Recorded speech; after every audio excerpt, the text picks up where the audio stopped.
Listen carefully. You are not scrolling through this moment by accident. You are here because heaven itself has paused time to deliver a message directly into your spirit. You are not part of the crowd. You are not just another person lost in the noise of this world. You are the rare one. Only 1% of souls ever step into the realm you are about to enter. And tonight, your spirit has been called forth to receive what was always meant to be yours, from your birth, even before your first breath. There was a seal placed upon you. You have felt it, haven't you? That constant sense of being different, misunderstood, even set apart in ways that others could not comprehend. They laughed at you. They rejected you. They said you didn't belong. But what they never realized is that heaven was whispering over your life. This one is chosen. Every step you have taken, every heartbreak you have endured, every sleepless night you have survived has been shaping the destiny of one who carries a rare anointing. Do you see it now? You were never called to blend in. You were never designed to walk the wide path of the many. You are part of the remnant, the few, the marked ones, who were always meant to disrupt the darkness by the very light you carry. When others gave up, you kept going. When others compromised, you held the line. When others bowed to pressure, you stood firm. This is why you are standing at this divine doorway tonight. The Spirit of God has searched across nations, across multitudes, across generations. And he found you faithful, out of billions. You are among the 1% who refused to quit, who refused to trade your crown for temporary comfort. You have been through storms that should have drowned you, yet you are still here. You have carried weights that should have broken you, yet you are unbroken. And that, chosen one, is proof of your divine identity. You may think you are ordinary, but in heaven's archives, your name shines with uncommon brilliance. Angels whisper about your endurance. Demons tremble at your persistence. You carry a fragrance that only the throne room recognizes, the fragrance of one who has passed the test. And tonight, heaven has drawn near to tell you, you made it. You are the rare one. You have passed. And understand this, the trials you endured were not punishments. They were proofs. Every betrayal you suffered was a test of loyalty. Every tear shed was a seed planted in the soil of eternity. Every battle fought was a demonstration that you would not abandon your calling. Others fell along the way. Others abandoned their faith for comfort. Others bowed to the system of this world. But you, yes, you held on. And because you did, you now step into the rarest position of all, the inheritance of the chosen. As Jesus himself declared in the Gospel of Matthew chapter 5 verse 8, "Blessed are the pure in heart, for they shall see God." Do you see what this means? Your endurance, your purity, your persistence has not gone unnoticed. You are about to see what others only dream about. You are about to carry what others begged for, but never received. You are about to walk in the fullness of the overflow that was reserved only for the 1% who stayed true. Do not doubt this moment. Do not brush it aside as another word on a screen. This is not an algorithm. This is divine intervention. Right now, heaven is stretching out its hand over you, placing a crown upon your head, and marking your soul with light that cannot be erased. This crown is not just symbolic, it carries authority, favor, wealth, protection, and divine backing. The reason billions will be released to you tonight is because you have proven that your heart is not greedy, but faithful. You passed where others failed. And now resources are aligning to your name. Your life has been a battlefield, but now it becomes a testimony. The very things that were sent to destroy you will be used as fuel to lift you higher. The betrayals will become your stepping stones. The tears will become rivers of refreshing. The loneliness will transform into divine companionship with heaven's armies. Chosen one, you are stepping into a night of recognition. Heaven calls you rare. Earth will soon witness your rise. But listen closely. Do not keep this to yourself. A chosen one does not walk alone. This message is not just for you. It is for those connected to your destiny. When you like, when you share, when you comment, when you subscribe, you are not just supporting a channel, you are spreading light. You are extending heaven's reach. You are aligning with your role as a messenger of truth. So right now, act in obedience. Like this word, share it boldly. Leave your comment as a prophetic witness. And make sure you subscribe so that heaven's messages find you again and again. This is your moment of public alignment with your calling. Declare it not just with your spirit, but with your action. You are the rare one. You are the 1%. And because you have passed, you will not just survive, you will reign. The angels are watching. The throne is smiling. And the Spirit is whispering, "Well done, faithful servant. Step into your inheritance." Oh, now, to seal this word, to anchor it in the realm of the Spirit, I call you to act prophetically. Comment the number 777 below. This is not a game, not a gimmick. It is a divine key. 7 is the number of completion, perfection, and divine fulfillment. By typing 777, you are testifying, "I am rare. I am chosen. I have passed the test, and I receive my inheritance." Let heaven see it. Let the earth witness it. Let your enemies tremble at it. This is the first step into your crown. Chosen one. You must understand something that the world never told you. Every tear, every trial, every sleepless night was not wasted. The pain you endured was never random. The disappointments you faced were never without reason.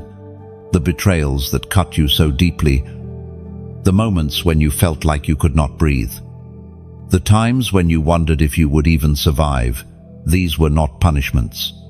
They were preparations. Heaven has always been intentional about your journey. The road you walked may have looked chaotic to others, but from heaven's perspective, every step was ordered. The long nights were classrooms. The heartbreaks were lessons. The wilderness seasons were training grounds. What looked like suffering was, in fact, the divine molding of a chosen vessel. Consider this. When gold is taken from the earth, it is hidden beneath dirt and stone. It has no visible shine, no obvious value to the untrained eye. But once it is discovered, it is placed into fire. The fire does not destroy the gold, it reveals its purity. That is what your trials have done for you. The fire you passed through did not come to end you. It came to strip away what was not meant to stay. It came to make you shine. The reason your path has been heavier than others is because your calling is greater than others. You have been entrusted with weightier trials because you are being prepared for weightier glory. While others were allowed to live comfortably, you were called into the crucible of refining. This is why you could not settle for mediocrity. This is why compromise always left a bitter taste in your soul. You were never meant for shallow waters. You were born for deep places. Think of every moment you thought you lost everything. In those seasons, heaven was not subtracting from you. It was clearing space for what is now about to arrive. The relationships that ended, the jobs that slipped away, the doors that slammed shut. All of it was divine choreography. You cried because you thought God was taking from you, when in truth, He was protecting you from what could not handle your destiny. Do you remember the moments you were misunderstood? How people looked at you and could not see your heart. They thought you were weak. But in reality, heaven was hiding your strength. They thought you were insignificant. But in truth, you were being preserved. God hid you in plain sight until the appointed time. That appointed time is now. Chosen one. The tests you faced were never for your destruction, but for your distinction. You passed through storms not so you would drown, but so you would learn how to command the winds. You walked through fire not so you would burn, but so you would carry flames that darkness could never extinguish. The valley you endured was not to bury you, but to build endurance in you. According to the writings in the book of James, chapter 1, verse 12, "Blessed is the one who perseveres under trial. They will receive the crown of life, promised to those who love Him." Do you see? The tests were not curses. They were confirmations. Each time you persevered, heaven recorded your name next to promises that others forfeited. Each time you refused to give up, another layer of glory was added to your destiny. You were not abandoned. You were being prepared for a throne that required scars as evidence of survival. Every chosen one must endure seasons of silence. Think back to the times you prayed and heard nothing in return. You begged for answers, yet the heavens seemed shut. But silence was never absence. Silence was strategy. When a teacher is silent during a test, it does not mean the teacher has left the classroom. It means the student is being proven. That silence you endured was proof that heaven trusted you enough to be tested, and you passed. Chosen one. Your preparation is complete. The weight you carried has sharpened your shoulders to hold crowns others cannot even touch. The scars on your heart have given you authority in realms where others collapse. The wisdom you now carry did not come cheaply. It was purchased with tears. This is why your voice carries power, why your presence shifts atmospheres, why your prayers pierce darkness. You were forged in fire, and nothing forged in fire can ever be broken. You may not yet see the fullness of what was prepared for you, but you are already carrying the proof of it within you. The patience you developed, the resilience you discovered, the faith that would not break. These are treasures worth more than silver and gold. These are the signs that you have been prepared for something far greater than what the natural eye can see. Beloved, hear this. Your preparation has positioned you for acceleration. What took others years to achieve will take you moments, because you have already endured the refining. The weight of delay you felt was not denial, it was construction. Heaven was building a foundation in you so that what is about to be placed upon you will not collapse. Do not despise the trials that shaped you. Look back at them now with the eyes of revelation. The betrayals taught you discernment. The losses taught you endurance. The loneliness taught you intimacy with God. The battles taught you authority, and all of it together made you unshakable. This is why tonight, when heaven releases what is yours, you will not lose it. You have been trained to carry it. Chosen one, If others had walked through what you walked through, they would not have survived. If they had faced the storms you endured, they would have given up long ago. But you are still here. And not just here, but stronger, wiser, sharper, brighter. The tests you faced were divine confirmations that you were rare, that you were marked, that you were destined for more. Every test was preparation. Every scar is now a crown. And you will see, with your own eyes, the reward of the endurance you carried. The preparation season is ending. The manifestation season has begun. Chosen one. The enemy has been watching you from the moment you were born. He saw the crown on your head long before you were aware of it yourself.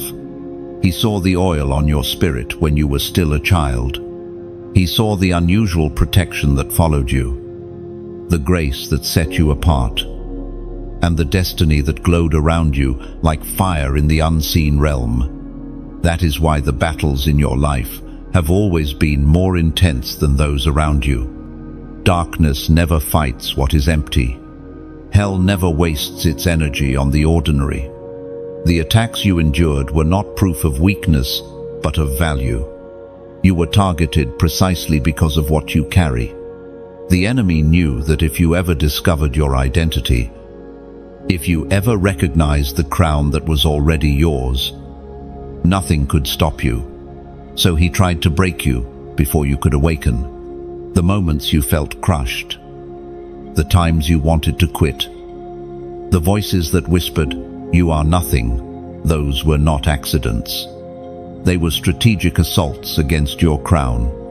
Yet here you are, still standing, still breathing, still holding on to the flame inside you. That is the ultimate proof. The crown was never lost, only hidden until the appointed time. Chosen one. I need you to realize this truth. You are not just surviving by chance. You are being preserved for reign. Heaven has set you apart as royalty, and royalty always attracts enemies. But understand this. No attack against your destiny has the power to erase your calling. The crown that God placed upon you cannot be stolen. It can only be resisted by the enemy to delay your awakening. But delays do not mean denial. There is a reason you often feel misunderstood. It is because you wear a spiritual crown that others cannot see. There is a reason doors slammed in your face. It was to protect you from entering places too small for a crowned head. There is a reason people envied you. Even when you had little, they sensed a glory upon you that they could not explain. The enemy saw your crown, and he trembled. But listen carefully. Crowns are not comfortable. They carry weight. The pressure you have felt in your life is not because you are cursed, but because you are crowned. You have been feeling the weight of glory pressing on you, shaping you, training your neck to hold what others could not. And because you did not break under that weight, you are about to walk into seasons where the crown will not only be visible, but undeniable. The ancient words recorded in the second letter to Timothy, chapter 4, verse 8, declare, "Now there is in store for me the crown of righteousness, which the Lord, the righteous judge, will award to me on that day, and not only to me, but also to all who have longed for his appearing." Chosen one. Do you see it? The crown has always been part of your inheritance. The enemy's attacks were merely attempts to convince you to forfeit it. But because you endured, because you resisted, because you refused to bow, your crown remains. And now the time has come for it to be revealed.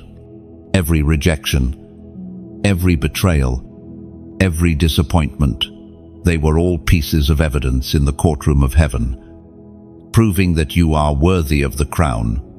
The devil tried to strip it from you, but his attempts became testimonies that now speak for you. Heaven's verdict is final. You are crowned. But this is not just a private victory. This is a public coronation. The world will soon witness what heaven already declared. Those who mocked you will see your elevation. Those who doubted you will watch you rise. Those who thought you were finished will stand in awe as your crown begins to shine. You do not need to fight for validation. The crown itself is validation.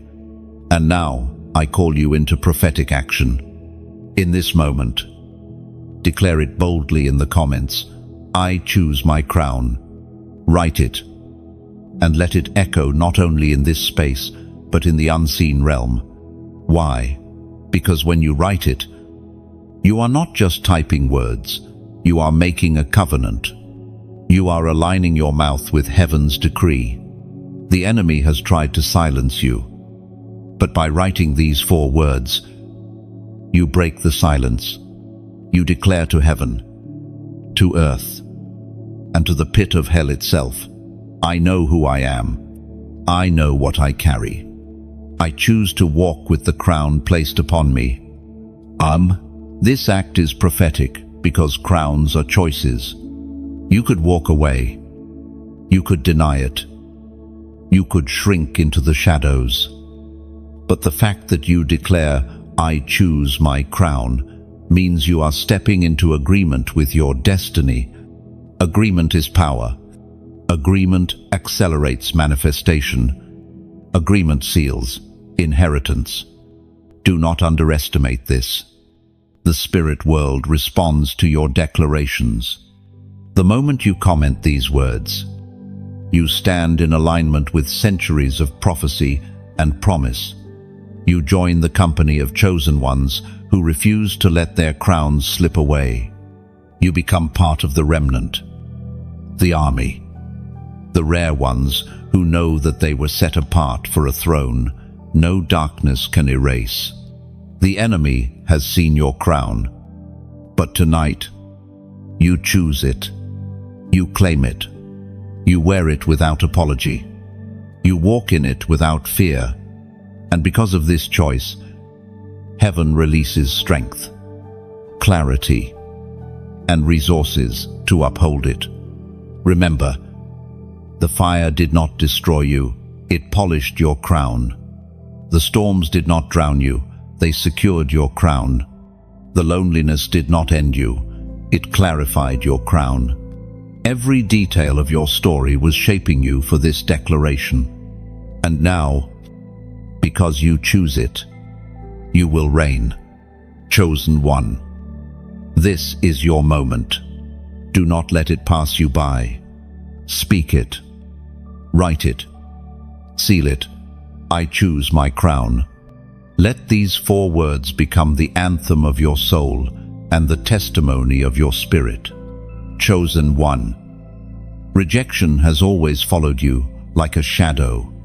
It came in childhood, when you were left out, overlooked, or dismissed as though your voice carried no weight. It came in adulthood, when doors closed abruptly, when people you trusted turned away, when opportunities slipped through your fingers just as you reached for them. You carried the sting of rejection so often that you began to wonder if it was a curse. But tonight, the truth is unveiled. Rejection was not punishment, it was redirection to your throne. Heaven never allowed rejection into your story to destroy you. It was placed there to protect you from settling in places beneath your calling. Rejection was heaven's way of saying, this path is too small. This crowd cannot handle you. This door is not worthy of your destiny. Each no you received was in reality a yes to something higher, something greater, something aligned with your true inheritance. Consider how you were spared.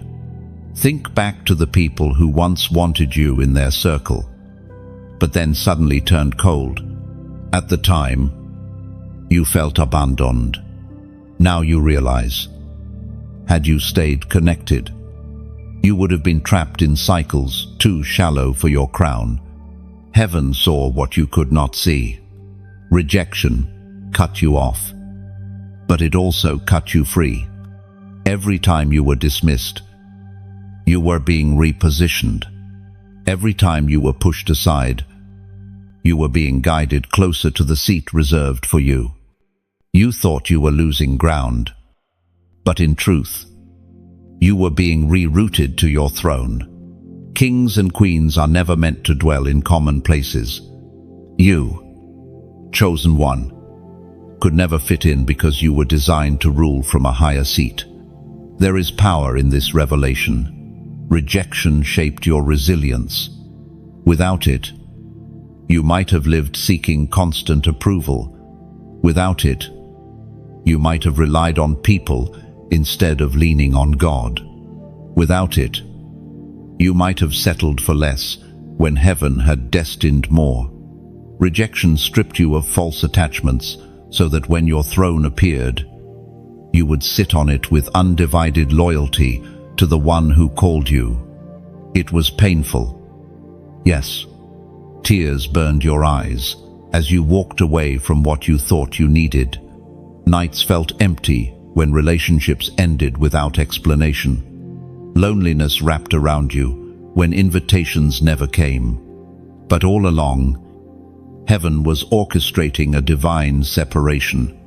The throne you are moving toward required that your heart be whole and free from chains of human validation. The Word of God declares in the book of Psalms chapter 118 verse 22, "The stone the builders rejected has become the cornerstone." Chosen one. Do you see yourself in this verse? You were the rejected stone. People dismissed you, not realizing that you were carved perfectly for something they could not build. They overlooked your value because they could not perceive your purpose. But rejection never defined you, it refined you. And now, the same rejection is becoming the foundation of your throne. Think of how diamonds are formed. Beneath the surface, in darkness, under crushing weight. Stones endure pressure that would destroy anything weaker. Yet, in that pressure, transformation occurs. What looked like a common rock emerges as rare treasure. That has been your story. Rejection was the pressure, but destiny was the outcome. You emerged stronger, brighter, more valuable than anyone imagined. Do not resent the rejection. Wear it as a badge of proof that heaven has been guiding you all along. Remember how many times you prayed for doors to open, and instead they closed. You felt ignored. But the truth is that heaven was steering you away from danger. Rejection was God's protection in disguise. Even the betrayals served a holy purpose. The ones who betrayed you were the same ones who forced you to rely on God more deeply. They were tools in the process, chiseling away parts of you that would have clung to dependency without their betrayal. You might have stayed in places you had outgrown. Their rejection was the signal that it was time to rise higher. Chosen one. You have been misunderstood because your throne is not of this world. People could not recognize your value because they were blind to your destiny. They measured you by earthly standards, but heaven measured you by eternal worth. Rejection was never a verdict, it was a prophecy. It was a sign that you were not built for ordinary spaces.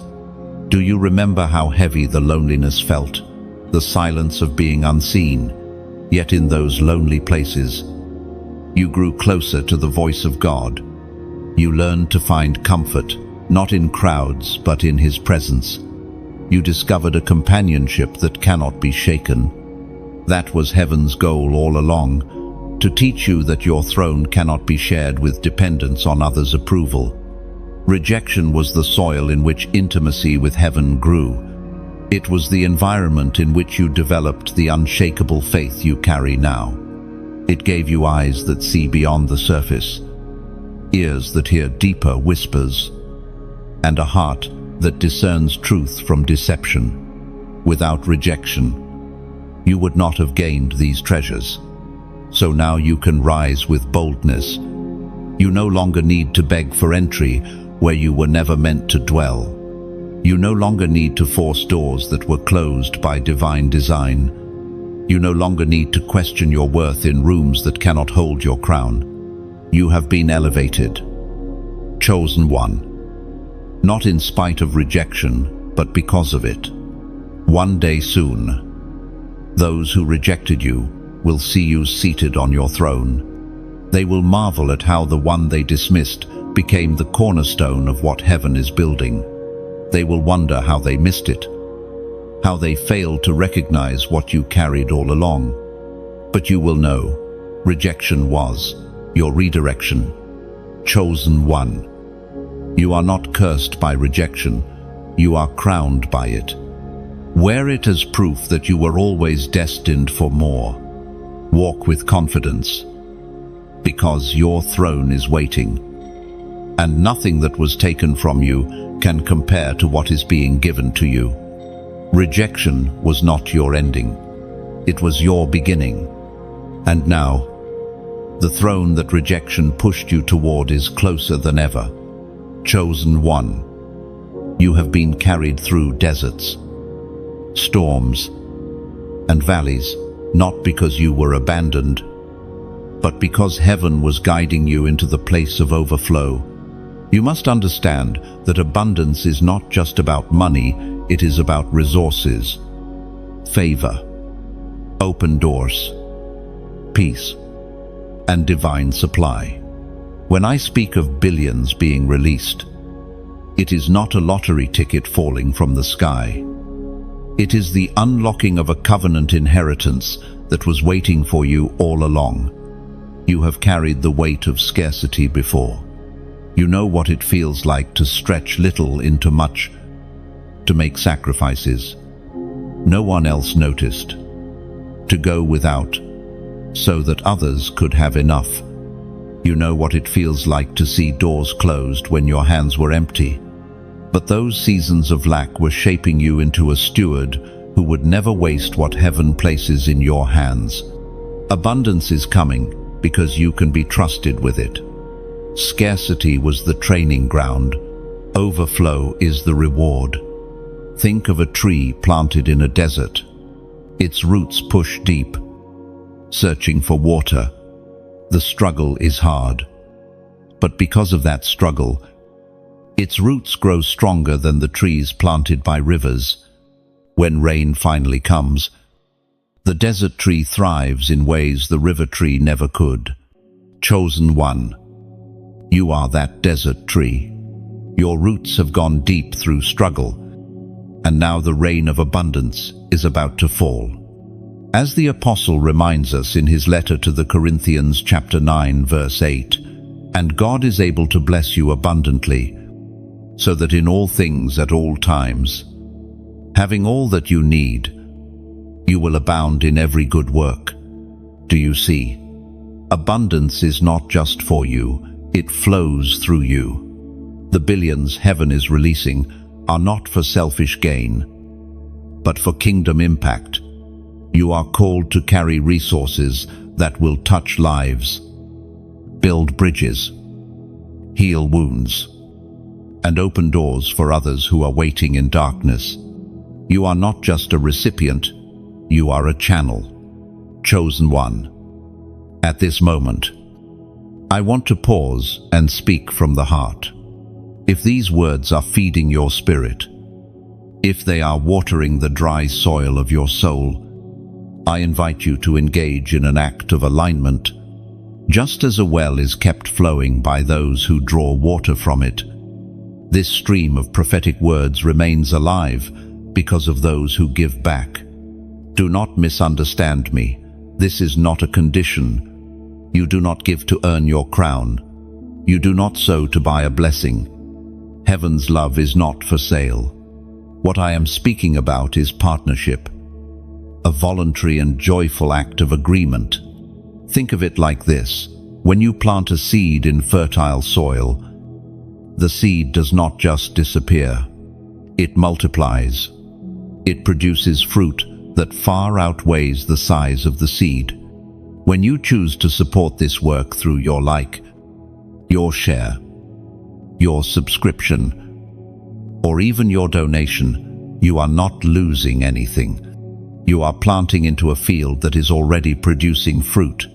If liking is like nodding your head in agreement, and sharing is like opening the door for others to join the banquet, then subscribing is like choosing to sit at the table long term, and donating it is like placing a log on a fire that is already warming your heart, so the fire can continue to burn and spread warmth to countless others.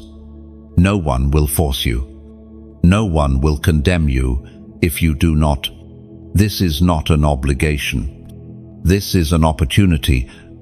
Only those who feel led, only those who sense the Spirit whisper, "Yes, this word has value to me," will take that step. It is always voluntary, always from the heart. If you feel in your heart that this stream of words has blessed you, then know this: your giving is a ripple in eternity. Every donation, no matter the size, becomes part of the unseen army that keeps this message flowing across nations. Perhaps you cannot preach in another land. Perhaps you cannot stand on stages. But through your gift, you place fuel in the vessel that carries God's voice into hearts that are desperate for it. Chosen one, think of how rivers flow. A river never drinks its own water. It flows outward, giving life to everything around it. In the same way, when you support this work, you are not pouring into me, you are pouring into every soul that these words will reach. You are helping create rivers in deserts, red in famine, light in darkness. And remember, giving is not just financial. Your likes tell the unseen world. I agree with this word. Your shares extend the reach of light. Your subscriptions ensure you remain connected to the flow of heaven's voice. And yes, your donations, those seeds you choose to plant, become testimonies that outlive you. Never feel pressured. Never feel manipulated. If your heart does not move, do not act. But if your spirit leaps, if something within you whispers, "This is soil worth planting into," then act with joy. For a seed sown with joy carries a fragrance that heaven cannot resist. Beloved, you are stepping into a season of overflow. The billions are not just metaphorical. They are real manifestations of resources aligning to your name. And just as heaven freely gives, so too heaven invites you into the cycle of giving, not as a burden, but as a privilege.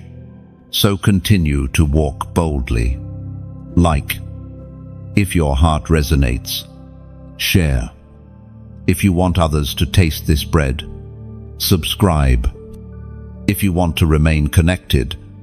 Donate, if the Spirit stirs you.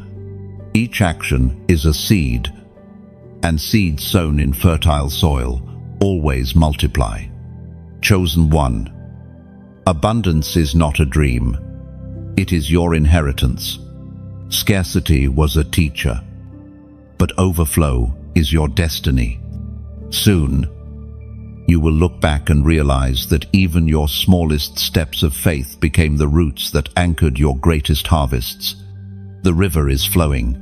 Step into it freely, joyfully, and with the confidence that nothing given in love is ever wasted.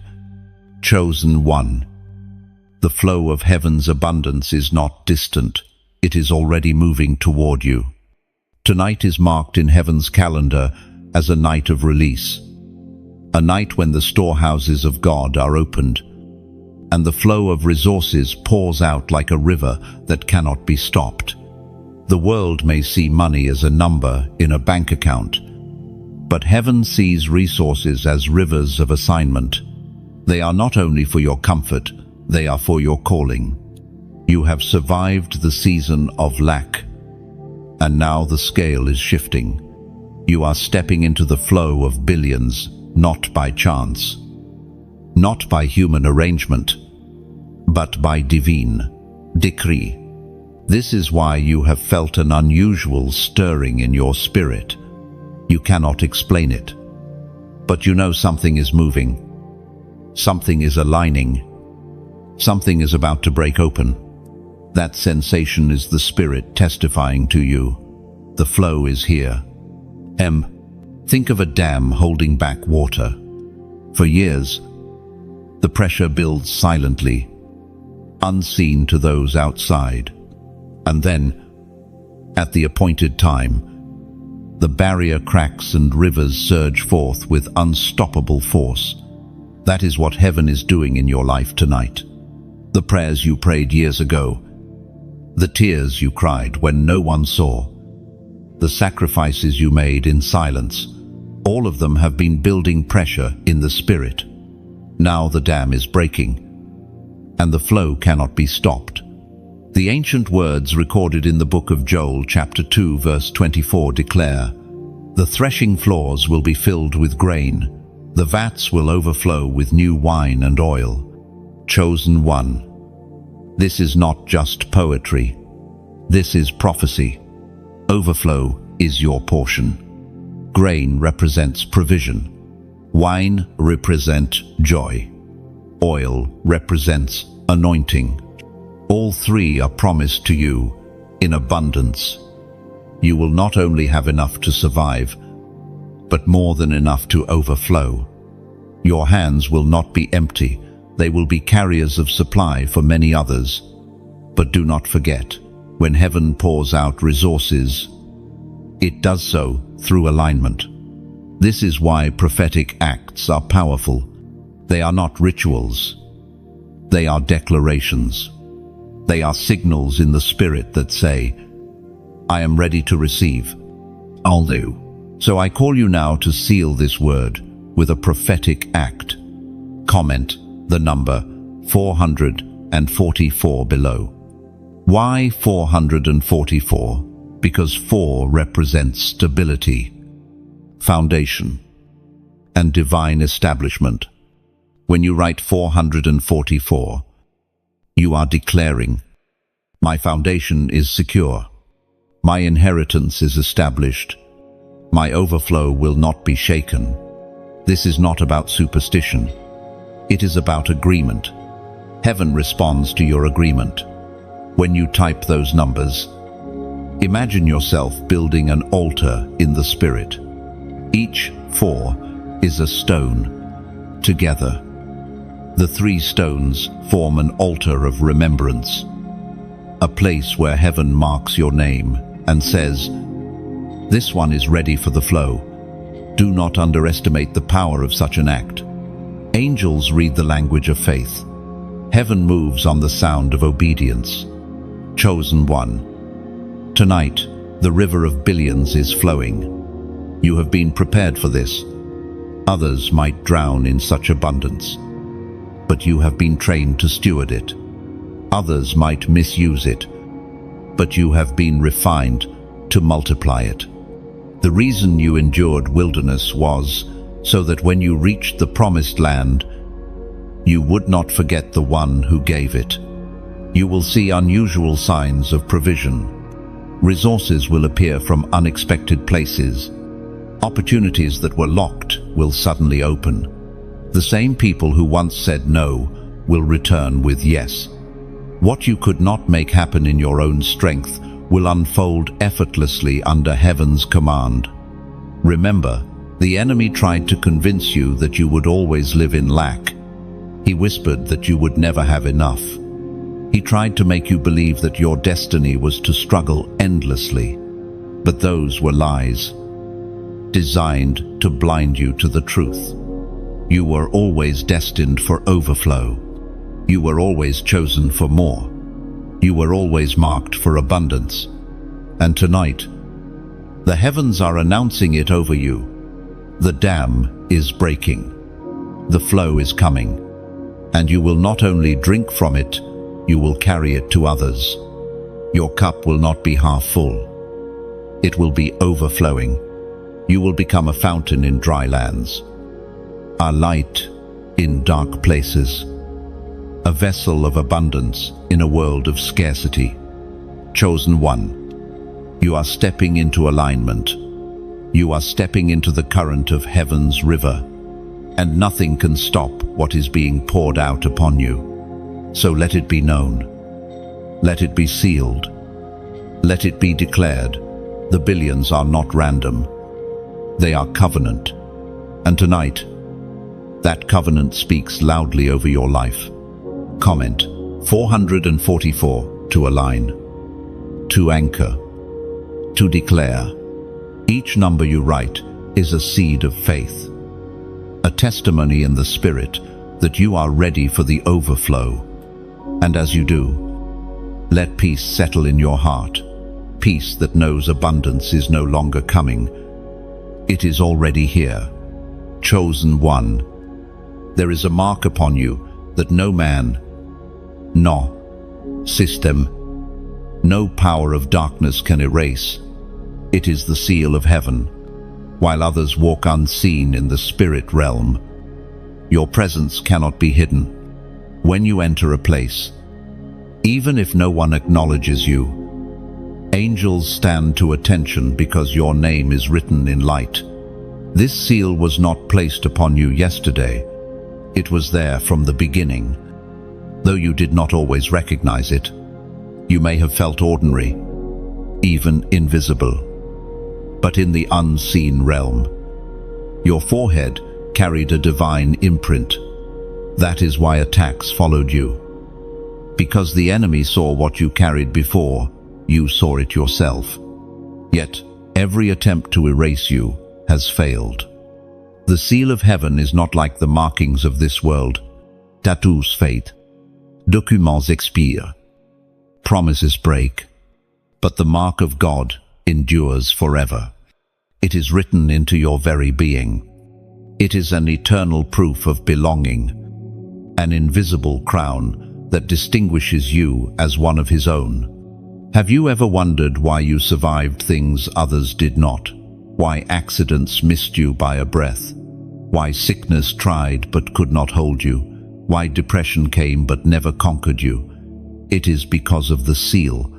The hand of God has been stretched over your life like a shield, protecting you from what should have destroyed you. Consider how kings in ancient times sealed letters with wax and their personal insignia. That seal declared ownership. It announced authority. It warned others not to tamper with what was marked. In the same way, the seal of heaven upon your life declares to the universe, this one belongs to God. Do not touch. Demons recognize it. Angels guard it. The throne of God affirms it. You may have been overlooked by people, but you have never been overlooked by heaven. The seal ensures your identity remains secure, even when the world tries to misname you. They may call you weak, but heaven calls you chosen. They may call you broken, but heaven calls you beloved. They may call you lost, but heaven calls you sealed. The prophet Ezekiel once spoke of a vision where a man clothed in linen marked the foreheads of those who sighed and cried for truth in a corrupt city. That vision still echoes today. You are one of those marked, not because of your perfection, but because of your posture. While others mocked truth, you longed for it. While others chased vanity, you desired purity.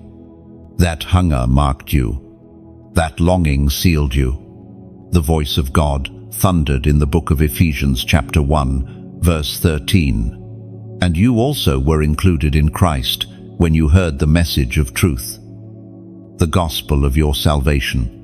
When you believed, you were marked in Him with a seal, the promised Holy Spirit, chosen one. Let this sink deeply into your spirit.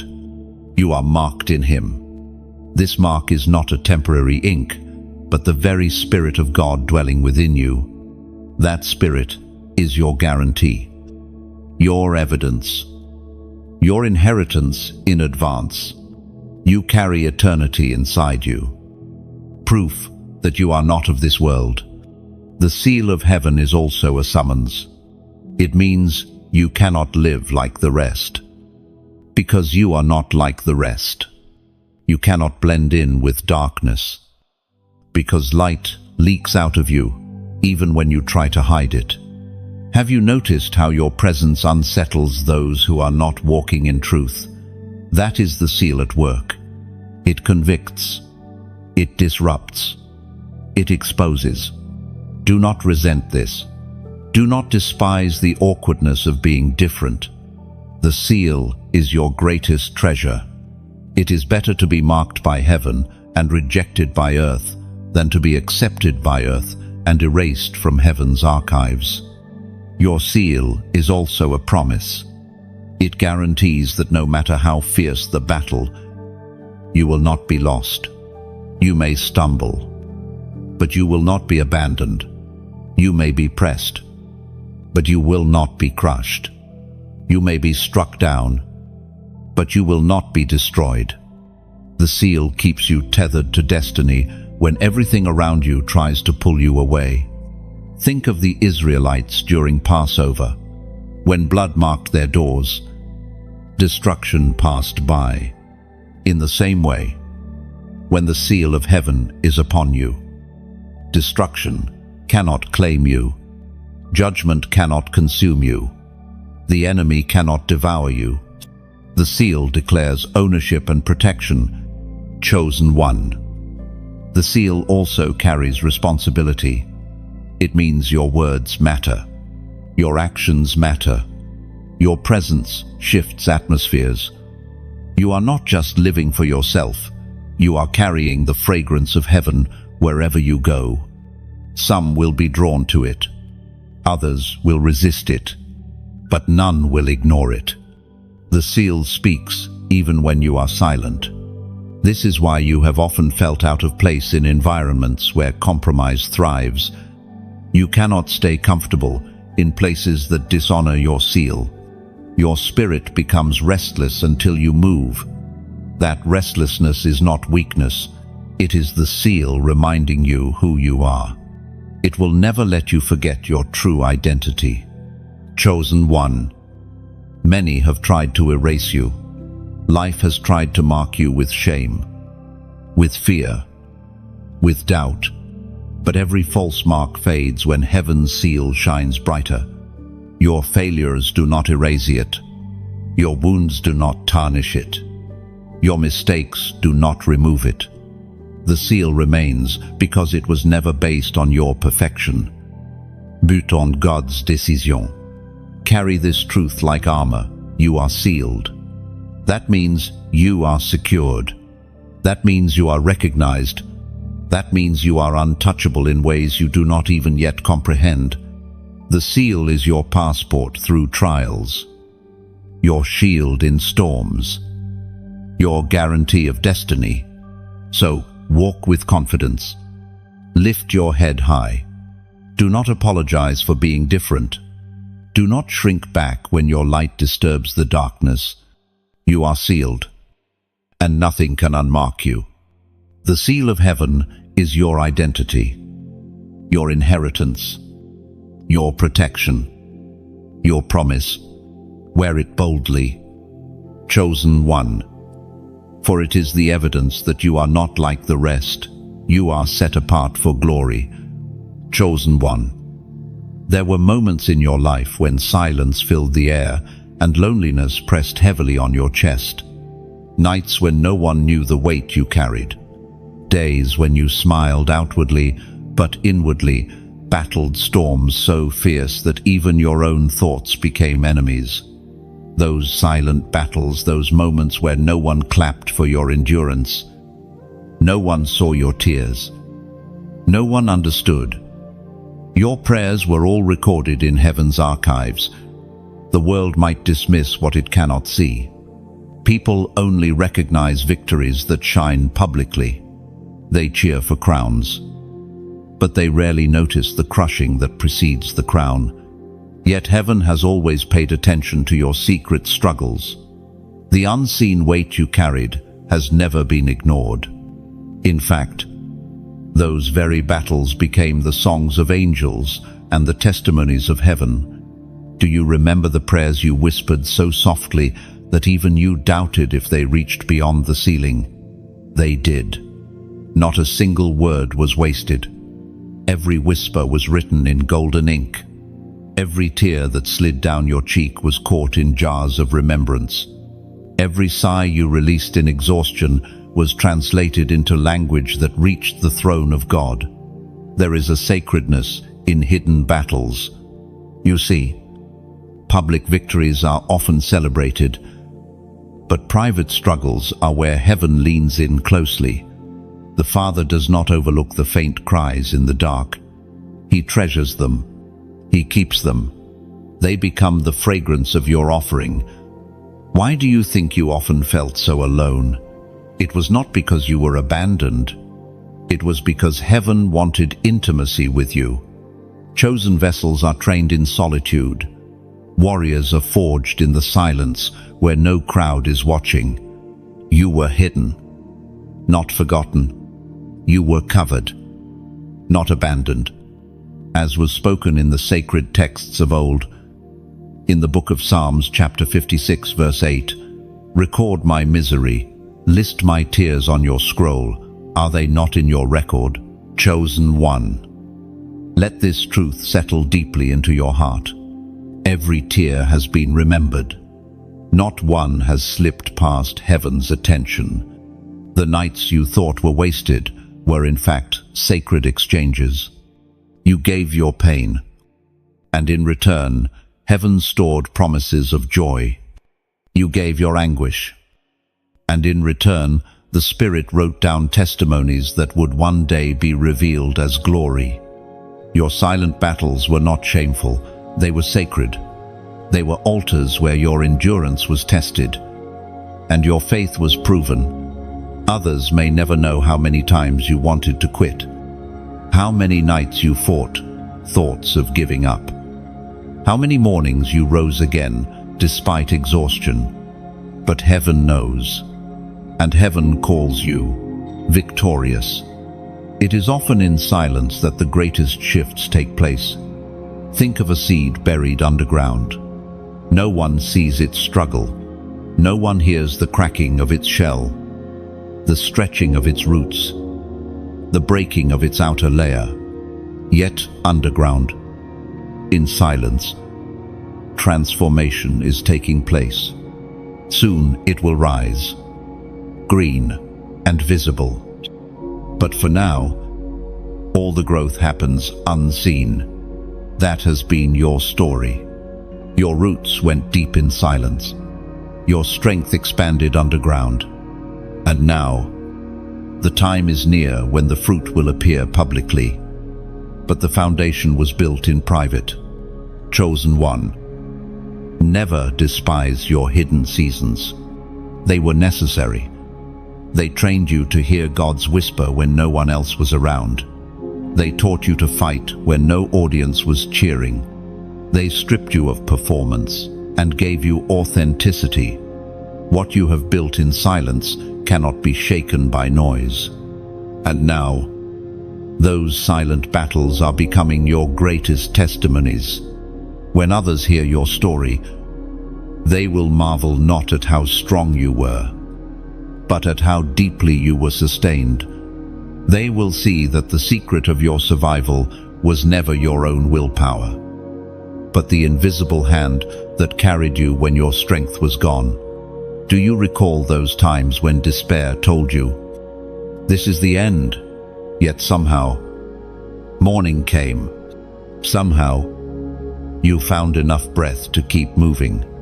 Somehow, hope flickered again. That somehow was heaven's hand. You were never walking alone. Even in silence, you were accompanied. even in your most private battles. Engel Stuttgart, Chosen One. Your story is evidence that unseen endurance is more powerful than public applause.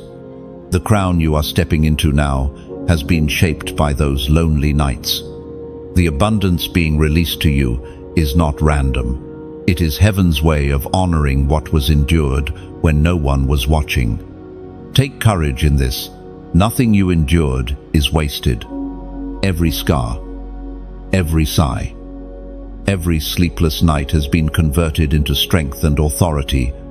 That is why when you speak, your words carry unusual weight. That is why when you enter a room, atmospheres shift even without explanation.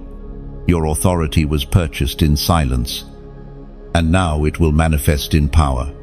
The silent battles also gave you compassion, because you have been there in the pit, in the valley. In the silence, you will never despise those who struggle. You will carry mercy for the broken, patience for the weary, love for the misunderstood. This makes you dangerous to darkness, because your victory will not only be for yourself, but for many who are still in their silent battles. Chosen One. Remember this always. Heaven does not measure victory by applause, but by endurance. You endured. You remained. You survived when everything tried to bury you. That survival alone is proof of the crown you carry now. So walk boldly. The world may not know your hidden story, but heaven has it written in full detail. And one day, when your throne is revealed, the story of your silent battles will be told not to shame you, but to magnify the one who carried you. You are the living testimony that silence is not abandonment. It is preparation, and your silent battles have now become heaven's loudest songs of triumph. Chosen One. Listen closely. You stand at a crossroads, one step away from a shift so monumental that the course of your destiny will never look the same. The tests you have endured were not the final exam. This moment is. The Spirit is whispering to you with urgency. Do not quit now. You have come too far, carried too much, endured too many storms to walk away when the breakthrough is within reach. Every time you thought of giving up before, heaven leaned in to remind you that your obedience was the key. And now, more than ever, the command rings clearly. One act of obedience can unlock the floodgates of heaven. One act of surrender can shatter chains that generations could not break. Think about this. A door often looks the same, whether it is locked or unlocked. To the eye, there is no difference. But one small turn of the key changes everything. That is what your obedience is. It is the key. Your situation may look the same, but the moment you step into obedience, locks break, doors swing open, and your future transforms instantly. The Word of God declares in the book of Isaiah, chapter 1, verse 19, "If you are willing and obedient, you will eat the good of the land." Do you hear the promise hidden in those words? It is not talent, not status, not connections that unlock the abundance.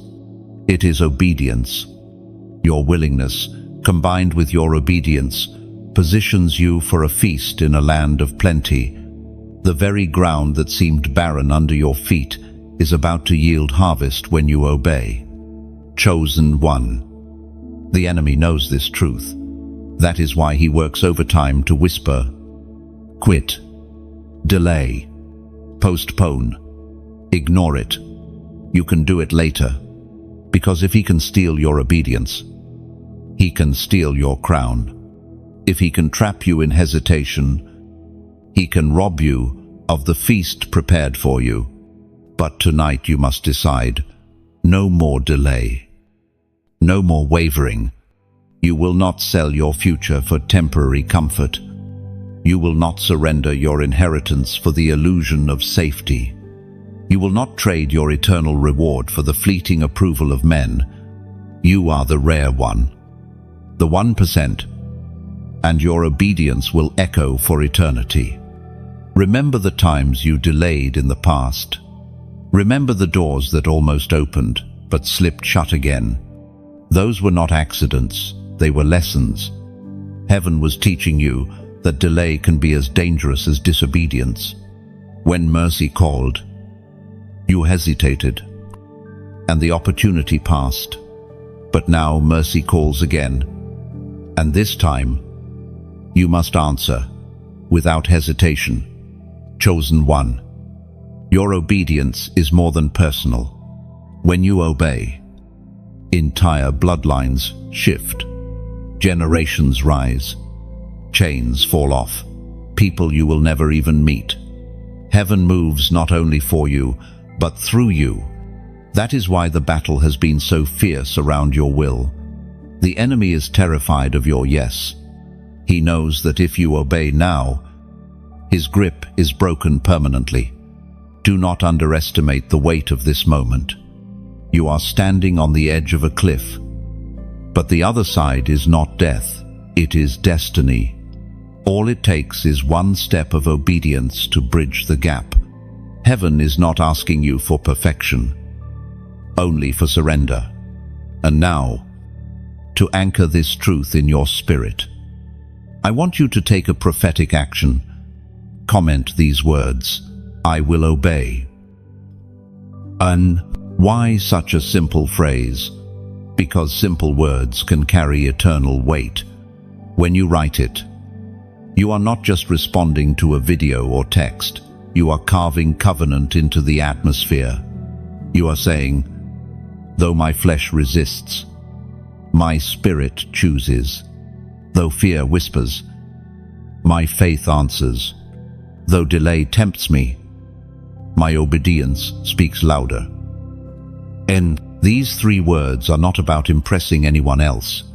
They are about aligning your will with heaven's. They are about letting the unseen world know that you will not bow to procrastination. You will not surrender to hesitation. You will not fall into rebellion. You are declaring boldly, I choose obedience. Even when it costs me comfort. When you type it, imagine the chains around your future snapping. Imagine doors swinging open. Imagine angels moving swiftly at your command. Imagine your crown being placed more firmly upon your head. That is the weight of obedience. It unlocks what prayers alone cannot. Chosen one, you are closer to the fulfillment of promises than you realize. The heaviness you feel is not defeat, it is the weight of transition. You are pressing through the final resistance before breakthrough. This is why quitting feels tempting. This is why the enemy is shouting louder than ever. Because he knows, if you last one more step, you will walk into overflow. Take courage. Your tears are not wasted. Your endurance is not ignored. Your obedience is not in vain. The crown awaits. The throne is prepared. The feast is set. And all that stands between you and it is your choice. Will you obey? Heaven waits for your answer. The angels lean in to see your decision. The throne watches in silence. And the Spirit whispers again, do not quit. Obey. So declare it. Write it. Seal it. I will obey. And let the power of obedience carry you into the land of promise that has always been yours. Chosen one. The billions that are being aligned to your life are not random. They are not a roll of the dice. Not a lucky break. Not a coincidence. They are covenant. They are written into the story of your destiny, prepared long before you were even born. What looks like sudden breakthrough to the world is in truth a fulfillment of promises whispered over your life in eternity past. The difference between worldly riches and divine abundance is purpose. The world chases money as an idol, but heaven releases resources as an assignment. When God pours out billions into your hands, it is not just to fill your pockets, it is to expand His kingdom through you. You are called to be a steward, a vessel, a channel of flow. This is why you endured years of refining. Heaven could not release billions to a careless heart. But you have been tested, and you have passed. Think of Joseph in Egypt. He was not entrusted with resources while still immature. He endured betrayal, slavery, prison. Each stage refined his character until he could carry the weight of national abundance. Then, in one moment, Pharaoh's ring was placed on his finger, and he was made overseer of all provision. That is your story. Chosen one. You endured the refining, and now the ring of stewardship is being placed on your hand. As the Spirit spoke through the prophet Jeremiah, chapter 29, verse 11, "For I know the plans I have for you, plans to prosper, not harm, plans to give hope and future." Chosen one. Those plans are not vague, they are precise. Prosperity is part of your calling, but it is prosperity with assignment. Your abundance carries healing for others. Your overflow will quench the thirst of many. Your billions are not just numbers, they are seeds of transformation. And here, I want to speak heart to heart with you. If these words have been strengthening you, if you feel heaven's river pouring into your soul as you listen, then I invite you into something simple but profound. Support this work. Pause and understand, this is not a demand. This is not a price tag on prophecy. What heaven gives cannot be bought. The word you are receiving is free because it flows from the heart of God. But just as rivers are kept clean by those who care for them, so too is this flow sustained by those who believe in it. When you like this message, you are saying, "Yes, I agree." When you share it, you are opening the door for someone else who might be in their darkest night to find the same light you are seeing now. When you subscribe, you are choosing to remain connected to a stream of living water that will not run dry. And if your heart feels stirred to go further, to give, to sow, to donate, understand that it is not obligation, but invitation. Think of it like rain falling on a seed. The seed will grow because God designed it to. But your rain quickens the growth, nourishes the soil, and ensures the harvest comes in greater abundance. Donating is not about meeting my need. It is about expanding heaven's reach. It is about saying, "This word matters. This flow is precious. I want to see it touch more lives."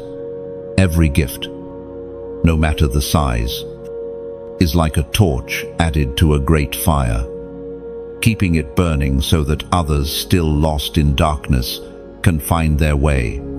And you should know this: heaven sees the heart, not the amount. A small gift given in sincerity carries as much fragrance as a large gift given in abundance. The widow's coin was remembered more than the rich man's wealth because her heart was in it. When you give, it is never about pressure, it is always about joy. If you choose to donate, let it be with a smile. Let it be because your spirit whispers, "I want to be part of this."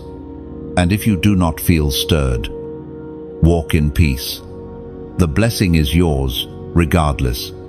But for those who do, remember, you are not just keeping this work alive. You are making it multiply. You are ensuring that more chosen ones across the earth can be awakened to their crown, their calling, their inheritance. So, beloved, I gently invite you, like. If this word resonates in your heart, share. If you know someone else who needs to hear it, subscribe. If you want to remain in the flow of heaven's voice through this vessel, and if you feel the nudge of the Spirit, donate not as a condition, but as a celebration of what you have received. The billions heaven is releasing into your life are not tied to whether you click a button or sow a gift, but your actions become prophetic agreements. They are testimonies that say, I believe this word. I want this river to flow, not just to me, but through me. That, chosen one, is partnership. That is covenant alignment. Remember, heaven's plans for you are good. They are filled with hope and with a future so radiant that the shadows of your past cannot compare. You are stepping into abundance that will overflow from your table to many others. And as you walk in that abundance, you will realize something beautiful. Giving and receiving are never separate.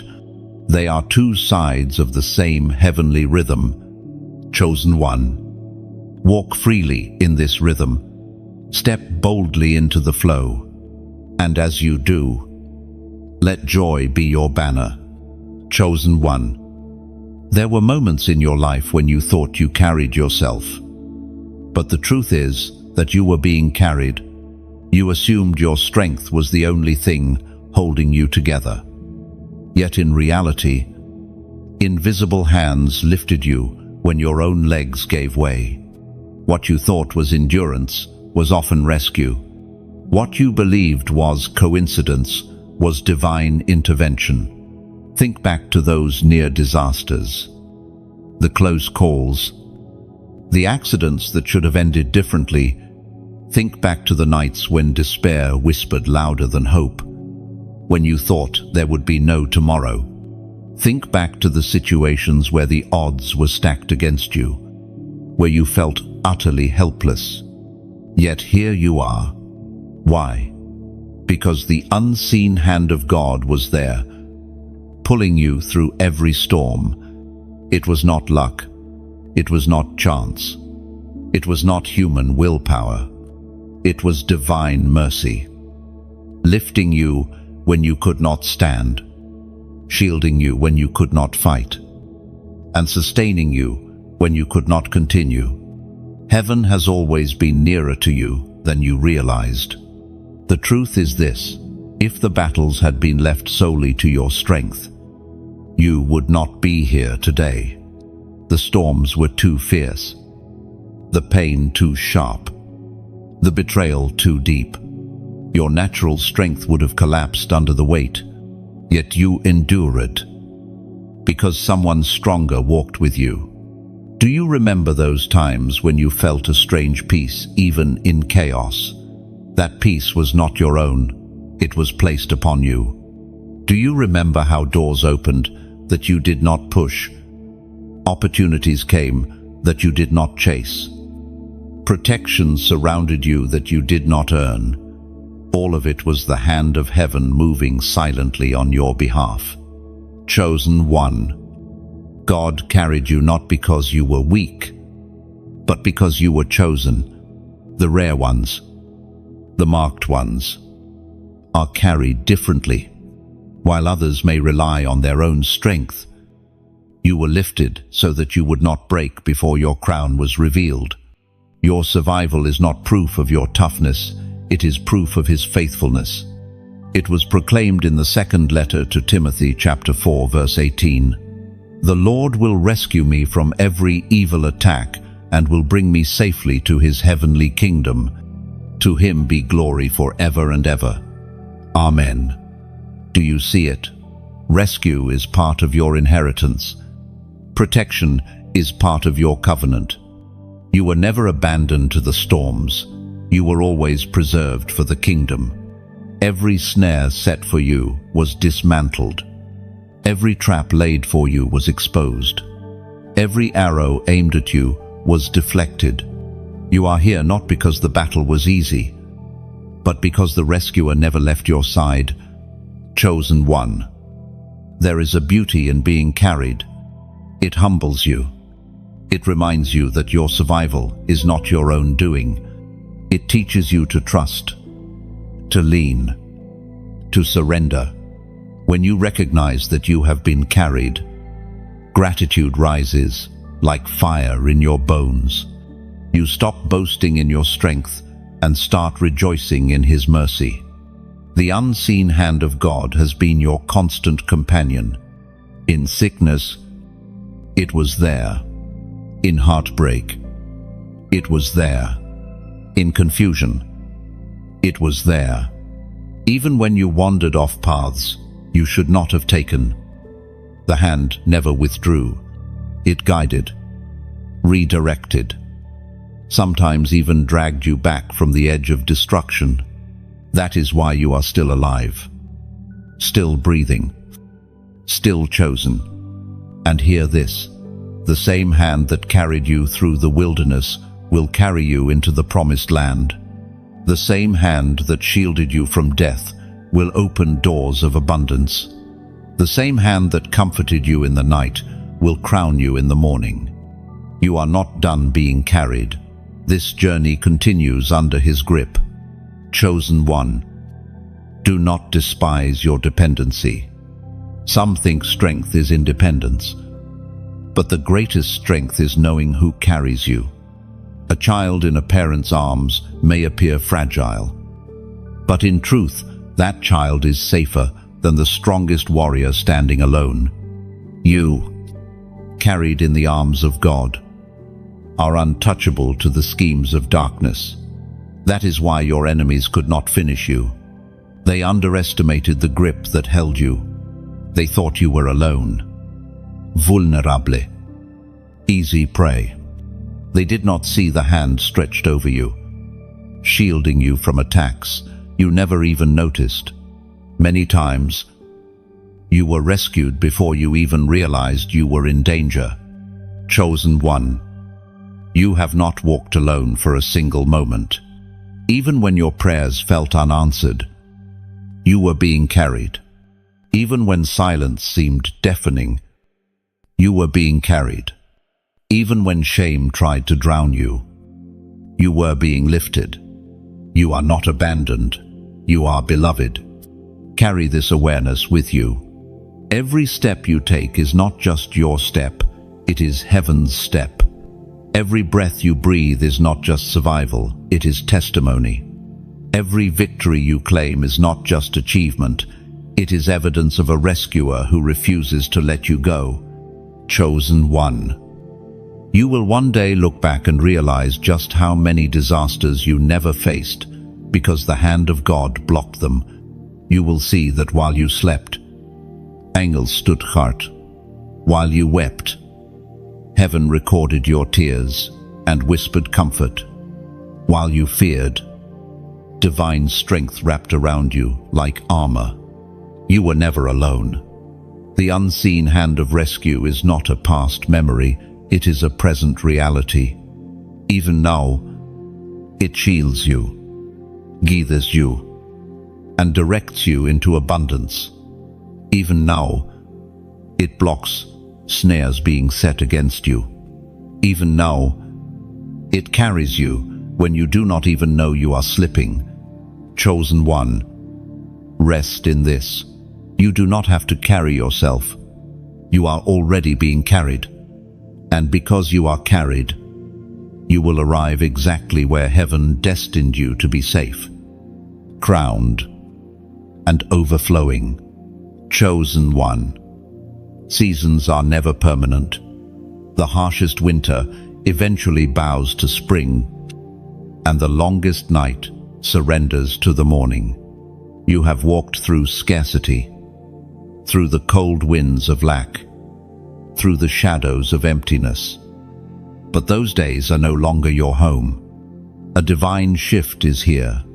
You are stepping into overflow, into a season where your cup will not run dry. Into a place where provision meets you before the need even arises. Scarcity was never a punishment. It was a refining place. It taught you to value what others took for granted. It trained your eyes to see blessings hidden in small things. It taught your heart to remain grateful even when your hands were empty. Scarcity carved humility into your soul. And humility is the soil where abundance thrives. But hear this, that season is ending. A greater season is dawning. Overflow is not coming just to add convenience to your life. It is coming to establish covenant. You endured famine so that you would never take harvest lightly. You lived through empty cupboards so that full tables would become places of generosity, not pride. You tasted lack so that when you drink abundance, you will remember those who are still thirsty. Chosen one. The shift is already unfolding. You are not stepping into just enough. You are stepping into more than enough. And this is not a random promise. It is a spiritual law. When you sowed in tears, you planted seeds for joy. When you endured in silence, you built foundations for abundance. Heaven is not giving you charity, it is giving you inheritance. It is written in the book of Philippians chapter 4 verse 19, "And my God will meet all your needs according to the riches of his glory in Christ Jesus." Do you hear the certainty in those words? It does not say, maybe. It does not say, sometimes. It says, will. That is the assurance of heaven. Needs will be met, not according to the smallness of man, but according to the riches of his glory, and his glory never runs dry. Overflow means that scarcity will no longer define your choices. You will not live from paycheck to paycheck in the spirit. You will not scrape the bottom of empty barrels. Instead, you will become a fountain that flows continuously. The storehouse of heaven is limitless, and you are now aligned to its stream. But overflow is not just about finances. It is about joy that outlasts sorrow. It is about peace that outweighs anxiety. It is about love that heals the wounds of rejection. It is about wisdom that surpasses confusion. Overflow is heaven's way of saying, you will lack no good thing. Think of a river after heavy rains. It cannot be contained in its banks. It spills over, watering fields that were once dry, filling wells that were once empty. That is the picture of your life now. Your overflow will not remain confined to you. It will spill into your family, your community, even to strangers who come near you. Your abundance is contagious. Chosen one. The world has tried to convince you that survival is the highest goal, but heaven calls you to thrive. You are not a beggar, you are an heir. You are not a pauper, you are a prince, a princess, a child of the King. The inheritance of overflow belongs to you, not because of what you earned, but because of who you are in Him. And tonight, I call you into prophetic agreement with this truth, to anchor it in your spirit. Comment the number 555 below. Why 555? Because 5 is the number of grace, and 3 5s together declare a season of multiplied grace, grace upon grace upon grace. When you type 555, you are declaring, I step out of scarcity and into grace. I step out of lack and into overflow. I step into the abundance of heaven's storehouse. This act is not superstition, it is faith in action. It is you saying, I align with what heaven has spoken. Each time you write 555, imagine grace pouring like oil over your life. grace to prosper, grace to endure, grace to multiply, grace to overflow. Chosen one, let your heart believe it. The season of scarcity is closing. The season of overflow has begun. Your barns will be filled. Your cup will spill over. Your lips will testify. I once lacked, but now I abound. The very areas where you once felt shame will become testimonies of provision. The same hands that once held emptiness will now distribute abundance. And when others ask how it happened, you will know the answer. It was not chance. It was not luck. It was covenant. It was the fulfillment of what was always written over your life. Do not fear this shift.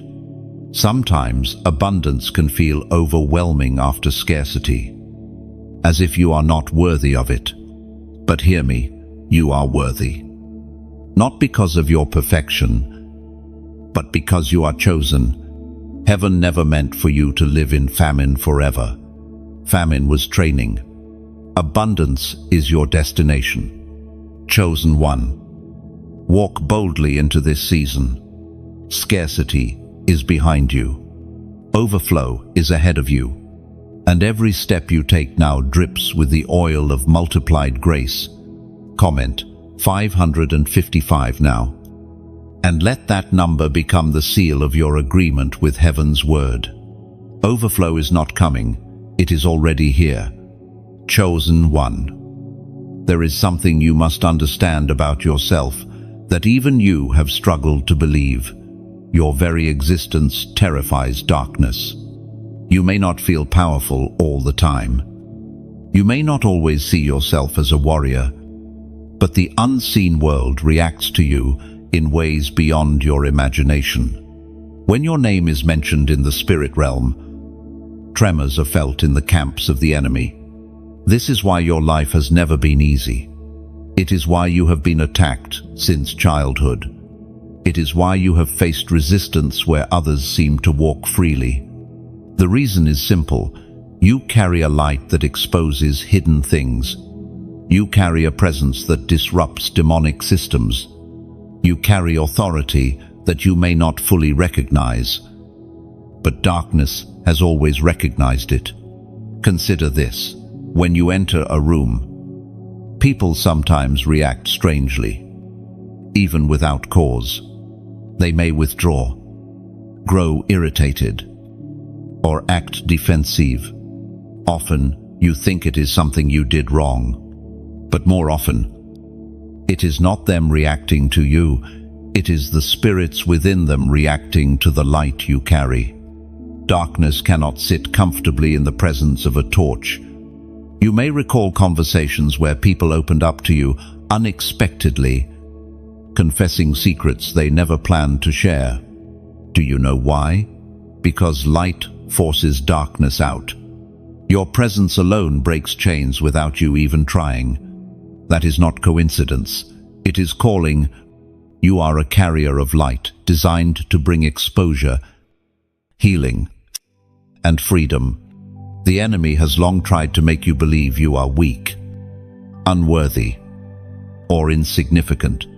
But that is the greatest lie he has ever whispered. He fears you more than you fear him. His only weapon is deception to make you think you are powerless. So you never step fully into the authority you already have. The ancient words recorded in the Gospel of Luke chapter 10 verse 19 remind us, I have given you authority to trample on snakes and scorpions and to overcome all the power of the enemy. Nothing will harm you. Chosen one. Meditate on those words. Authority is not something you are waiting to receive. It has already been given to you. You walk with it, whether you acknowledge it or not. Snakes and scorpions represent spiritual attacks, venomous schemes, hidden dangers. Yet the authority within you is greater than them all. You do not merely survive attacks, you are empowered to crush them. Think of light and darkness. Darkness is not a force in itself. it is only the absence of light. When light appears, darkness flees instantly. It does not argue. It does not resist. It simply disappears. That is how your presence functions. You are light, and darkness has no choice but to scatter when you arrive. This is why your journey has felt heavy. The enemy fears what you will become once you realize the power you carry. He threw storms at you, not because you were weak, but because he was desperate to stop you before you awakened. Yet every storm only revealed more light within you. Every trial polished your flame until it shone brighter. Every rejection pushed you closer to the authority you now walk in. Chosen one, it is time you stop seeing yourself as ordinary. You are not a shadow among shadows. You are a flame in the night. You may think you are small, but even the smallest candle can chase away the darkness of an entire room. And your flame is not small. It has been fanned by the very breath of God. Remember the times when you almost gave up. Even in those moments, your light shone. The fact that you are still here, still carrying faith, still holding on to hope, proves that darkness could not extinguish you. If the enemy could have destroyed you, he would have done it already. The fact that you are alive is evidence that your flame is stronger than every attack. Chosen one, let courage rise within you. Walk into every room knowing that you are a carrier of authority. Do not shrink when opposition comes. It is only confirmation that your light is shining. Do not apologize for the weight of your presence. It was designed to disrupt chains. Do not hide your flame because others feel uncomfortable. It is meant to make darkness uncomfortable. And know this, your authority is not only for you, it is for the captives around you. People bound in fear will find courage through you. Those enslaved by shame will find freedom in your presence. Those trapped in confusion will find clarity when your words reach them. You are not just surviving for yourself, you are blazing a trail for others. Think of a torchbearer in a dark cave. Without the torch, no one can see. But with the torch, the path becomes clear. Not just for the one carrying it, but for everyone following behind. That is your role. You are the torchbearer. You are the one chosen to carry light in places where others are blind. Chosen one, do not despise your battles. Every struggle added fuel to your flame. Every tear became oil for your lamp. Every wound became a place where light could leak through. That is why your flame burns so intensely now, because it was fed by endurance, by faith, by relentless persistence. Darkness knows your name, but it fears your crown. It trembles not because of your own strength, but because of the one who sealed you with authority. You are a vessel of power, a carrier of glory, a disruptor of shadows. Walk in that identity boldly, and you will see chains break before you even lift your hands. Chosen one, hear me clearly. You terrify darkness. Not someday in the future. Not when you feel stronger. Not when you think you are ready. You terrify darkness now, as you are, with your scars, with your past, with your questions. You already carry authority. You are already a flame. So lift your head high. Step forward with boldness. Do not measure your worth by the whispers of the enemy. Measure it by the tremors he feels when you rise. You are chosen. You are crowned. You are marked. And you are unstoppable. Chosen one. There is a weight in the air right now. A holy gravity pressing against your spirit. It is not heaviness meant to crush you, but urgency meant to awaken you. For too long, Mercy has been covering you like a shield, holding back the consequences of choices, delaying judgment, giving you time to align. But hear this carefully. Mercy does not wait forever. There comes a moment when heaven says, "Now is the time," and you are standing at that threshold. The path of the chosen is filled with invitations. But not all invitations remain open indefinitely. There is a window in which destiny calls, and if ignored, the window closes. That is why this moment carries weight. It is not just another day, another word, another stirring in your spirit. It is heaven's call for alignment. One last chance to step fully into what was prepared for you before the foundations of the world. Do not take this lightly. Too many have delayed until delay became destruction. Too many thought, "I'll obey later," until later never came. The Spirit has been whispering, nudging, reminding you again and again that now is the time to rise. You are one decision away from stepping into fullness, and one refusal away from losing sight forever.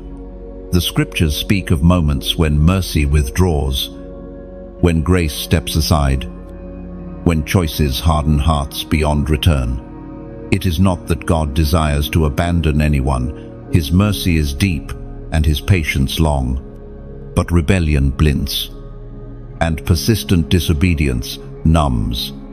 That is why this message comes to you like a trumpet in the night. Delay is dangerous. As the prophet Elijah spoke, as recorded in the first book of Kings, chapter 18, verse 21, "How long will you waver between two opinions? If the Lord is God, follow him. But if Baal is God, follow him." This was not just a question for Israel centuries ago. It is a question for you now. How long will you waver? How long will you postpone obedience? How long will you stand with one foot in the calling and one foot in compromise? The line has been drawn, and heaven is calling you to cross fully into destiny. Chosen one. Feel the tension. Heaven does not speak with such urgency unless the hour is late.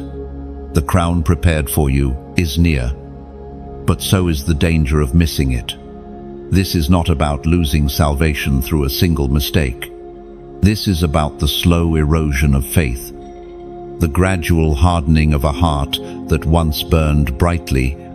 It is about drifting so far from your calling that you no longer hear the voice that once thundered within you. That is why mercy speaks now with urgency. Do not wait. Do not waver. Do not turn aside. You are standing on the edge of inheritance. But edges are also cliffs. One step in the wrong direction could cost you everything. This warning is not meant to frighten you into despair. It is meant to awaken you to your power of choice. Every chosen one is given a moment of decision. It is not the trials that define you, but your response to the trials. It is not the storms that shape you, but your obedience within the storm. Right now, heaven is offering you a final push into alignment. Think of Lot's wife. She was delivered from destruction, yet her heart still lingered in the past. A single glance backward cost her everything. Think of Saul, anointed to be king, yet his disobedience cost him the throne. Think of Judas, chosen as a disciple, yet his greed consumed him. These stories are not distant. They are reminders that chosen ones are not immune to falling. But you, beloved, have been preserved for this moment. Mercy has carried you this far, but mercy also calls you to act. You cannot sit still any longer. You cannot keep repeating cycles that drain your light. You cannot keep postponing the obedience heaven is demanding. The sense of urgency you feel right now is not anxiety, it is heaven's alarm clock. It is the Spirit shaking you awake, because the hour is late. Chosen one, you are not reading this by chance. You are here because heaven has paused everything else to tell you, do not waste this moment. And one, yes, you have failed before. Yes, you have delayed before. Yes, you have wavered before. But the fact that you are still here proves that mercy has not abandoned you yet. That means the door is still open. That means the crown is still waiting. That means the throne is still reserved. But the door will not remain open forever. The crown will not wait endlessly. The throne will not remain unoccupied indefinitely. If you hesitate too long, if you resist too strongly, if you dismiss the voice too often, blindness will set in, and what was once clear will fade. That is the danger of rebellion. It steals sight slowly, until the chosen one no longer even remembers they were chosen. Beloved, I speak to you not as one condemning, but as one sounding a trumpet. The hour is late. The moment is now. Delay no longer. The destiny you carry is too precious. The inheritance too weighty. The calling too urgent to keep wavering. Mercy is speaking its last call to you now. Not because God is cruel, but because the time is short.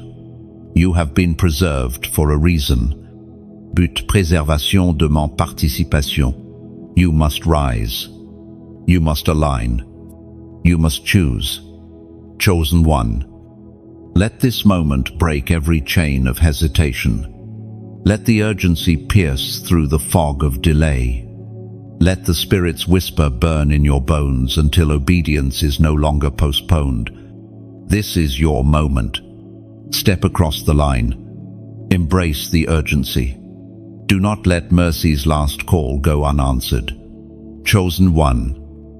The moment has come when the crown that has hovered above your head for so long begins to descend. You have felt it in glimpses, in dreams, in sudden flashes of clarity, in the quiet encouragements that carried you through, but now it is no longer distant. The crown of your calling, your authority, your inheritance, is ready to be activated. And activation requires one thing: your agreement. Heaven does not force crowns upon unwilling heads. A crown is not just a symbol of victory, it is a weight, a responsibility, a declaration of divine partnership. For years, you have been refined in hidden places, tested in silence, pressed in darkness, and prepared in fire. Every season you endured was shaping your posture so that when the crown finally rests on your head, you will wear it with strength, humility, and glory. The time has arrived. The crown is here.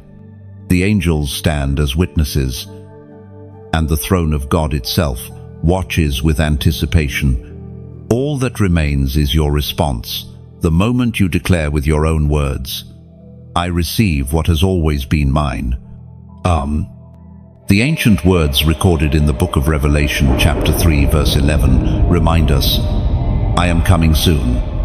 Hold on to what you have, so that no one will take your crown. Chosen one, take this to heart.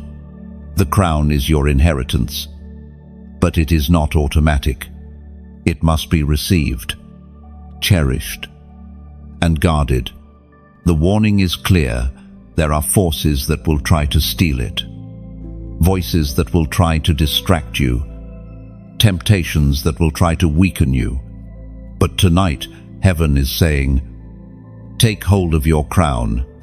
Do not let it slip away. No. And now, as a prophetic act, I call you to declare boldly in the comments, crowned by God. No, these three words are not casual. They are covenant. They are not simply affirmation. they are alignment. When you write, "Crowned by God," you are proclaiming to the heavens and to the unseen world that the crown you wear is not man-made, not self-appointed, not fragile. It was placed upon you by the Almighty. No voice of doubt can remove it. No scheme of darkness can dislodge it. No failure of the past can cancel it. Chosen one. This is the moment where heaven expects your response not only in words but in action. When you like this word, you are nodding in agreement with heaven's decree. When you share, you are extending the royal announcement to others still wandering, without knowing they too are chosen. When you subscribe, you are saying, "I will not drift away. I will stay close to the fire, near the stream of living words."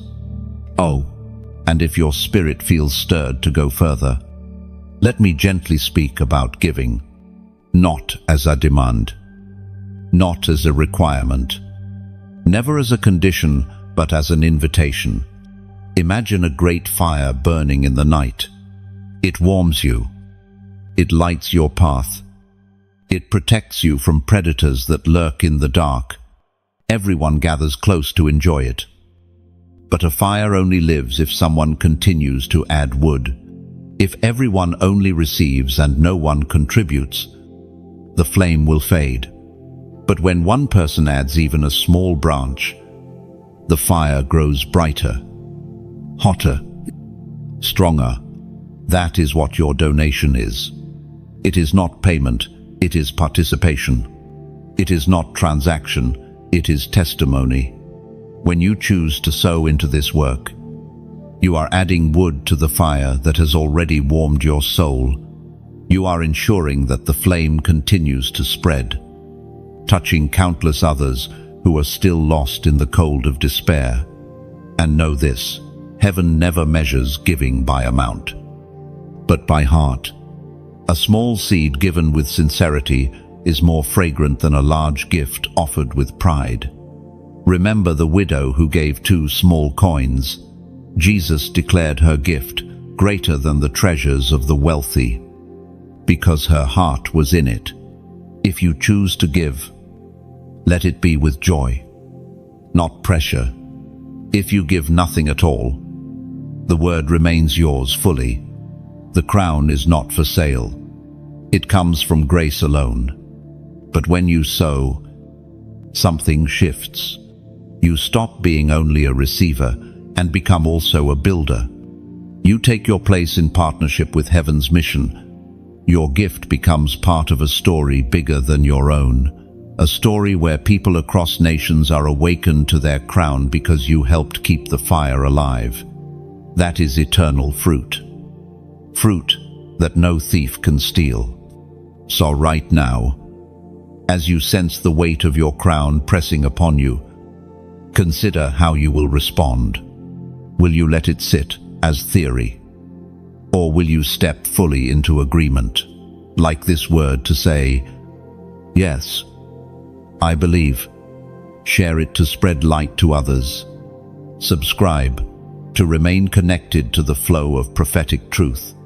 Comment, "Crowned by God," to seal your covenant. And if the Spirit whispers, give not as obligation, but as celebration. Chosen one, this is your coronation.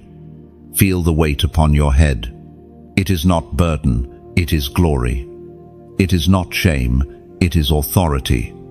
You are not ordinary. You are not invisible. You are not forgotten. You are crowned. And because you are crowned by God, no one can take this from you. The enemy has fought this moment with intensity because he knows what it means. A crowned chosen one is unstoppable. A crowned chosen one walks with unshakable confidence. A crowned chosen one becomes a threat to every lie of darkness. That is why the battle was so fierce, because tonight the battle shifts in your favor. Lift your head high. Beloved, let the weight of the crown remind you that you were never meant to live bowed in defeat. You were always meant to reign in victory. Let your spirit roar with the truth, crowned by God. These words are your anthem. They are your covenant. They are your coronation song. Every tear, every wound, every silent night of struggle has led to this very moment. The battles were not wasted. They were the pathway to your crown. The scars you carry are not disqualifications. They are proof that you were tested and found faithful. And now, heaven rewards you with what was always yours. Chosen one, rise. Walk boldly into the new season. Step forward as royalty. You are crowned by God, and no power in heaven or on earth can undo what has been sealed over your life. Chosen one. There are moments in history when heaven itself pauses to shift the records. Tonight is one of those moments. The books that hold your story are not closed. They are living, breathing archives of every choice, every endurance, every battle, every tear. And now, the records are being adjusted. The balance sheets of heaven are aligning in your favor. The wealth of nations is being recalibrated to your name. You see, in the unseen realm, nothing is forgotten. Every act of obedience you carried when no one was watching has been recorded. Every sacrifice you made in silence has been written in eternal ink. When you gave, even in lack, heaven noted it. When you endured, even when your strength was failing, heaven marked it. These things are not forgotten gestures, they are credits in heaven's accounts. And now, the season of payout is at hand. For too long, it has seemed as though your faith produced little return. You prayed, you endured, you gave, and still scarcity surrounded you. You wondered if heaven even noticed. But records are never balanced immediately. Like a field planted in spring, harvest takes time, and now, the time of harvest has come. The wealth that once flowed away from you is beginning to flow toward you. The opportunities that seemed stolen are returning multiplied. The alignments that seemed denied are reappearing at the appointed moment. Nothing was lost. It was simply being stored until the books could be balanced in your favor. Chosen one. This is not only about financial wealth. It is about inheritance in every sense. It is about relationships being restored, health being renewed, joy being replenished, vision being reignited. Heaven is balancing every area of your life. What was lacking will be filled. What was broken will be mended. What was delayed will be accelerated. Think of Job, a man who lost everything: wealth, health, family, dignity. His life looked shattered beyond repair. Yet the records of heaven did not leave him in loss. In the end, Job received double for all he had lost. That is what happens when heaven's accounts are reconciled.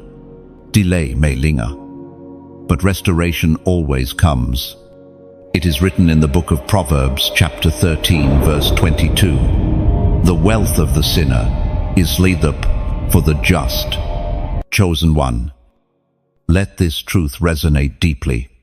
The resources that once fueled systems of darkness, the wealth that once prospered the unjust, are being redirected.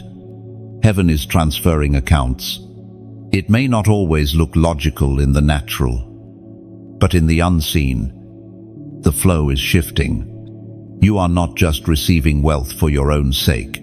You are receiving it because you are just, because you have endured, because you can be trusted to steward it for the purposes of the kingdom. Think of an accountant moving numbers from one column to another, quietly, precisely, strategically. The books are balanced. That is what heaven is doing now with your destiny. What the enemy meant to devour is being moved into your name. What you thought was permanently gone is being recorded back to you with interest. Chosen one. Your life has not been random. Even the losses had purpose. Even the betrayals were part of a larger equation. Nothing was wasted. Heaven saw the injustice. Heaven saw the dishonor. Heaven saw the pain. And now heaven decrees, enough. The time of adjustment is here. This is why you may feel an unusual stirring in your spirit. It feels as though something is moving, shifting, breaking open, and it is. The records are being opened. The angels assigned to your destiny are reviewing the accounts, transferring what was withheld, releasing what was delayed. The alignment is happening, not tomorrow, but now. Chosen one. You will begin to notice unusual favor. Doors that once resisted you will swing open with ease. People who overlooked you will suddenly seek you. Resources you thought were beyond reach will flow to you without strain. These are not coincidences. They are evidence of heaven's balancing. But remember, inheritance is not given to the careless. You have been prepared for this moment. That is why your road was so heavy. Your refining so deep. Your pruning so sharp. Heaven could not entrust billions to a heart untested.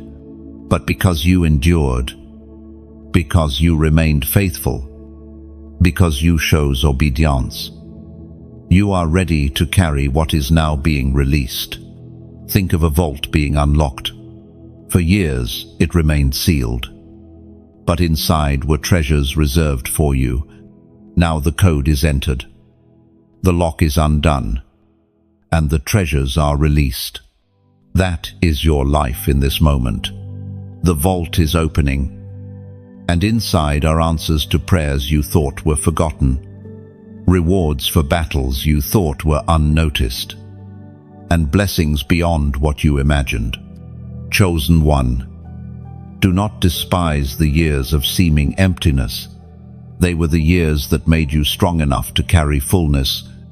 Do not resent the seasons where it felt as though everything was being taken. Those seasons built the character necessary to handle abundance without losing yourself. Do not fear the shift that is happening now. It is not a trick, not a fleeting dream. It is the fulfillment of promises written long ago.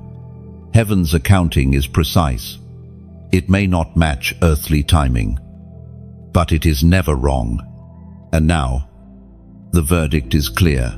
The books are in your favor. The records are aligned. The transfer is complete. Chosen one. Lift your eyes. Do not look back at what was lost. Look ahead to what is being restored. You are stepping into the season of balanced accounts, where lack gives way to plenty, where sorrow gives way to joy, where ashes give way to crowns. The scroll of your life is turning to a new page, and written at the top of it are these words: inheritance released. End. Chosen one. Fire has been your teacher. While others feared the flames, you walked through them. While others avoided the furnace, you found yourself placed inside it again and again. Not because heaven abandoned you, but because heaven trusted you. Fire does not destroy gold, it reveals it. Fire does not consume the pure, it exposes their brilliance. That is what the trials have done for you. You carry fire. It is not ordinary. It is holy. Every battle you faced was not only to test you, but to ignite something within you. The very heat that others thought would consume you became the source of your strength. Every tear became oil. Every cry became fuel. Every wound became a doorway for light to shine more brightly. Chosen one. The anointing you carry is not cheap. It was purchased through pain. It was refined in loneliness. It was sharpened in rejection. The depth of your authority today is a direct reflection of the depth of your suffering yesterday. And because you endured, the fire did not break you, it built you. Fire strips away what is false. Fire reveals what is real. Think back to the moments when you thought you could not go on. You felt pressed on every side.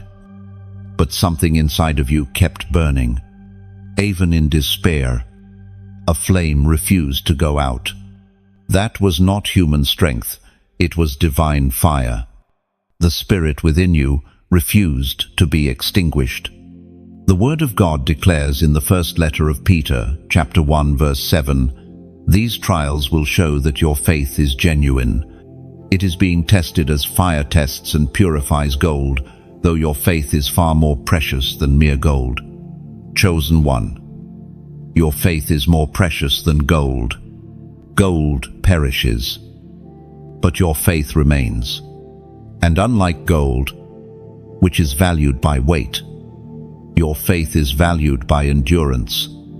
Every time you survived a trial, your faith grew more radiant. Heaven did not see your pain as waste. It saw it as investment. You were not thrown into fire to be destroyed. You were placed in fire to be revealed. This is why your story carries so much weight. When you speak, people listen. Not because your words are eloquent, but because they are marked by fire. The authority in your voice comes from the flames you have endured. That is why others cannot easily dismiss you. Your scars speak. Your endurance testifies. Your presence carries the fragrance of survival. Chosen one. Fire has a way of leaving a mark. You may not bear physical burns, but your spirit carries evidence of what you have passed through, and that evidence is glory. The oil on your life shines because it was pressed. The authority in your prayers pierces because it was tested. The compassion in your heart flows because it was wounded. Fire refine, fire prépare. Fire crowns. This is why you must never despise your trials. What looked like punishment was preparation. What felt like abandonment was refining. What seemed like cruelty was actually mercy in disguise, shaping you into one who could not be shaken. Do you remember the story of Shadrach, Meshach, and Abednego? They were thrown into the fiery furnace, yet they were not burned. Instead, a fourth man walked with them, one like the Son of God. The fire they feared became the stage for their greatest testimony, and when they emerged, not even the smell of smoke was on them. That is your story. You have walked through flames, but you do not smell of smoke. You carry fire, but it does not consume you, it empowers you. The same fire that others thought would end you has instead crowned you with authority. You are fire-tested. You are flame-forged. You are unshakable. Chosen one. You may not realize it, but others see it in you. They sense a weight, a depth, a radiance. They cannot always explain it, but they know it. They feel safer when you pray. They feel lighter when you speak. They feel hope when you enter a room. That is the effect of fire. You are no longer ordinary. You are marked by divine endurance. The fire has also given you eyes to see differently. While others are blinded by comfort, you discern truth even in chaos. While others settle for illusions, you hunger for what is real. The flames taught you to value what endures, to recognize what cannot be burned away. This discernment is part of your crown. Fire expose, fire separate, fire glorifie. Chosen one, never fear the fire again. It has already proven that it cannot destroy you. It only makes you stronger. It only reveals your worth. It only shapes your destiny. The fire you carry now is not just testimony, it is weapon. When you pray, you release flames that darkness cannot resist. When you worship, fire surrounds you like armor. When you declare truth, the atmosphere shifts because your words carry the residue of the furnace. You are not fragile. You are fire. Chosen one. Walk with this awareness. Do not hide your scars. Let them shine. Do not despise your past battles. Let them testify. Do not minimize your endurance. Let it roar. You are a vessel of fire, and fire cannot be silenced. The furnace was never your grave. It was your coronation chamber. And because you endured, you emerge now, not as one defeated, but as one crowned with glory, carrying flames that will never be extinguished. Chosen one. You have walked through valleys where the shadows stretched long, and you have climbed mountains where the air was thin. You have known hunger of the body and hunger of the soul. Yet, through it all, you never stopped reaching upward. That reaching, that stretching, has brought you here to a moment where heaven itself confirms what you already sensed in your spirit. This is not imagination. This is confirmation. The voice of God is not silent toward you. The signs you've noticed, the stirring you felt, the unusual alignment of events, these are not coincidences. They are divine whispers. The Father saying, "Yes, I see you. Yes, I hear you. Yes, I have chosen you, not chosen one." Heaven speaks through numbers, through moments, through prophetic signs that seem small but carry great meaning. These are not for everyone, but for those who have eyes to see and ears to hear. And you have been given the ability to perceive them. That is why you are here. That is why these words find you now. The ancient words recorded in the book of Daniel chapter 10 verse 12 declare, "Since the first day that you set your mind to gain understanding and to humble yourself before your God, your words were heard, and I have come in response to them. Chosen one, your words have been heard, not ignored, not dismissed, heard, and not only heard, but answered. Heaven has already moved on your behalf. The delay you felt was not denial, it was alignment. And now the alignment is complete. Your obedience has been seen. Your endurance has been recorded. Your prayers have been answered. And hear this. Beloved, nothing you cried in secret was wasted. Every night, when you wondered if God was listening, He was leaning closer. Every whispered prayer in the dark became a seed planted in eternity's soil. You thought silence meant rejection, but silence was only preparation. Now the answers are rising like dawn after the longest night. Steady, unstoppable, inevitable. What was hidden is breaking forth, and what was delayed is arriving with multiplied strength. This is why I call you now to seal this confirmation with a prophetic act. Comment the number 888 below. Why 888? Because it is the number of new beginnings, of resurrection, of cycles completed and fresh seasons unlocked. 3 8s together declare that what once ended in pain will rise again in power. They testify that your story is not over, it is just beginning. When you write 888, you are not just typing digits. You are declaring, I step into newness. I embrace resurrection. I accept the confirmation of heaven. It is a simple act. Yet in the unseen realm, it resounds as covenant. Chosen one. You are stepping into a new chapter. The confirmations you are receiving now are not random. They are heaven's way of making sure you do not doubt your path. The Father knows how fragile hearts can be after years of trial. How easy it is to dismiss blessings as accidents. That is why He sends signs. Why He whispers through numbers. Why He confirms through words like this. You have not missed your moment. You are not behind. You are exactly on time. Chosen one. Feel the relief in that truth. The years of delay, the seasons that felt wasted, were not wasted at all. They were the womb of your destiny. They were the soil of your fruit. They were the preparation for your new beginning. And now, newness unfolds. Doors long closed will open. Promises long delayed will manifest. Relationships long broken will heal.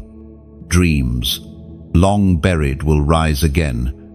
You are in the resurrection season, the season of 888. This is why the enemy fought so hard to discourage you. He knew newness was near.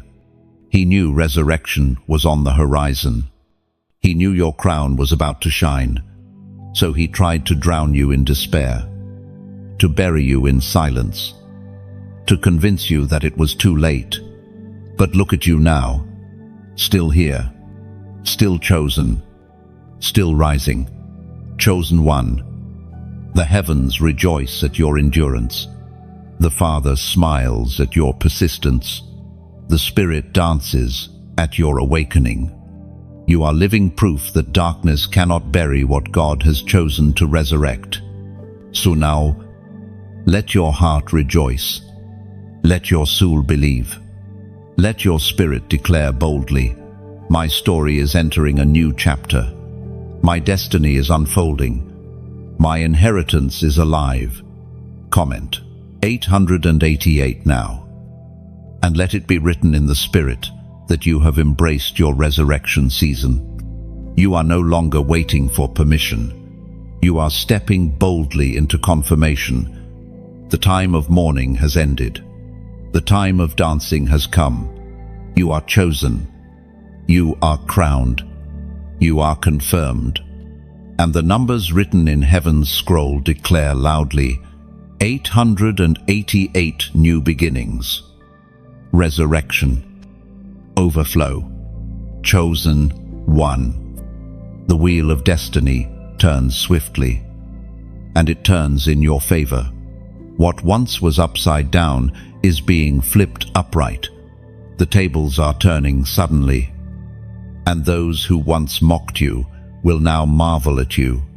Those who doubted your path will stand in silence as heaven elevates you. Those who thought your end was sealed will watch your story unfold in glory. For years you have endured the pain of being misunderstood, the sting of rejection, the weight of being underestimated. People saw fragments of your journey, but never the fullness of your calling. They judged you by temporary seasons and labeled you unfairly. Yet heaven never wrote you off. Heaven never defined you by fragments. Heaven always saw the whole picture, the finished story, the crown prepared for your head. Now the time has come when heaven's view will break into earthly reality. The tables will turn, not slowly, but suddenly. In one moment, you will be shifted from the back to the front, from overlooked to sought after, from rejected to celebrated. The same mouths that once spoke against you will be forced to confess the truth of who you are. Sudden reversals are the signature of God. Throughout history, He has made a habit of flipping destinies in a moment. Joseph was in prison one day and second in command of Egypt the next. Esther was an orphan in obscurity until one day she wore a crown in the palace. David was a shepherd forgotten by his own family. Yet in one moment he was anointed king before their very eyes. These stories are not myths, they are templates. They reveal the rhythm of God's hand in history. And now, chosen one, that rhythm beats in your life. The Word of God declares in the book of Psalms chapter 23 verse 5, "You prepare a table before me in the presence of my enemies. You anoint my head with oil, my cup overflows." Notice the detail. The table is prepared not in private, but in the presence of enemies. The turning of tables is not hidden, it is public. It is heaven's way of declaring, "This one is mine." The anointing on your head is not for secrecy, it is for display. Your cup is not half full, it overflows, so that all around must acknowledge the source of your blessing. Chosen one. This is why you could not rush the process. If elevation had come too early, it might have gone unnoticed. If breakthrough had arrived in secret, it might have been dismissed. But the delay was divine, ensuring that when the tables turned, everyone would see. The same crowd that witnessed your humiliation will now witness your vindication. Think back to the moments when laughter was directed at you. People thought your dreams were unrealistic, your faith foolish, your endurance pointless. Yet while they mocked, you endured. While they doubted, you believed. While they rejected, you held on. And now the tables are turning. Their laughter will transform into silence, their doubt into astonishment, their rejection into reluctant respect. This turning is not about revenge, it is about revelation. Heaven does not elevate you to embarrass others, but to reveal truth. The tables turn so that all may see the faithfulness of God. The ones who doubted will witness firsthand that God never abandoned you. The ones who opposed will realize that resistance was useless. The ones who dismissed you will come to understand that they misjudged the chosen. And when the tables turn, you will not need to shout, "See, I was right." The crown on your head will speak for itself. The oil that drips from your life will testify louder than any words. The abundance flowing to you will be undeniable. Heaven's vindication does not require your defense. It requires only your humility. Chosen one, prepare your heart for this shift. When honor comes, wear it with grace. When abundance flows, hold it with humility. When vindication arrives, do not let pride take root. Remember, the same God who turned the tables did so not only for your sake, but to display His glory. You are the vessel, He is the source. You will find that even those who opposed you will now need what you carry. The same ones who dismissed you may one day knock on your door. The same ones who criticized you may seek your wisdom. The same ones who rejected you may find themselves drawn to the oil you carry. Do not reject them. Do not repay evil with evil. Extend mercy, for mercy was extended to you. Turning tables also means turning roles. You once played the part of the overlooked. Now you will be the honored. You once knew the pain of scarcity. Now you will walk in overflow. You once stood at the back of the line. Now you will be ushered to the front. Such reversals are not natural. They are supernatural. And because they are supernatural, they will happen quickly, without explanation. Be ready for suddenness. Be ready for acceleration. Be ready for overflow. This is not a slow climb, but a divine shift. When the tables turn, they do so in a moment. One day, you are unseen. The next, you are elevated. One moment, you are questioned. The next you are celebrated. The suddenness will shock even you. Chosen one. Embrace the shock with gratitude. Do not fear it. Do not question it. Do not resist it. Heaven has chosen this time for you. The years of endurance have qualified you for this sudden shift. The humility you carried has prepared you for this sudden crown. The scars you bear are proof that you can handle sudden weight. Think of the table itself. It is not just for eating, it is for feasting, for fellowship, for testimony. The table prepared before you is more than provision, it is communion. It is where heaven meets earth, where your story intersects with God's glory, where the oil on your head shines brightest.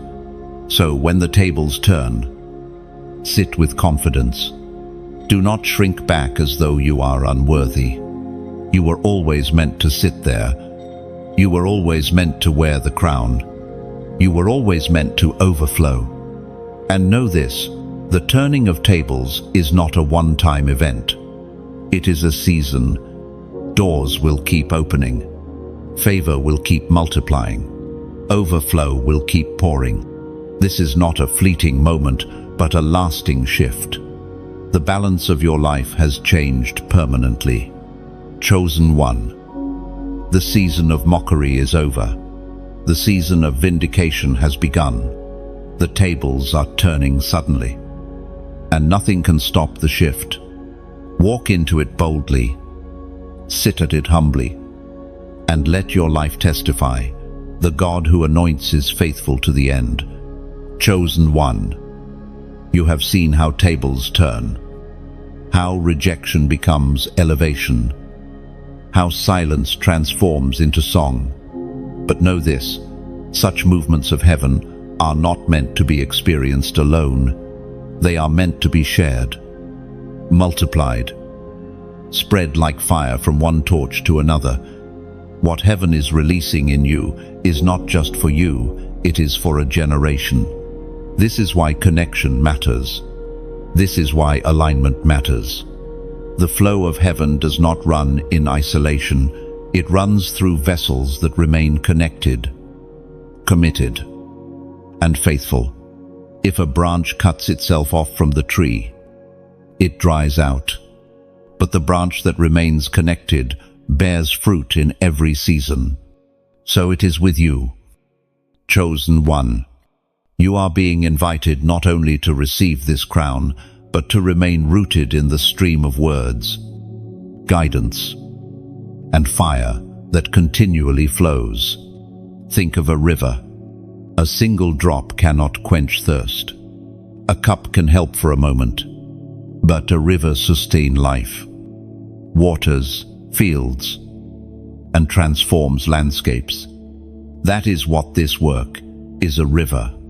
To stay near it is to remain refreshed, reminded, reawakened, whenever the storms of life try to deplete you. That is why I urge you to stay connected through your like, your share, your subscription, not as a duty, but as a lifeline.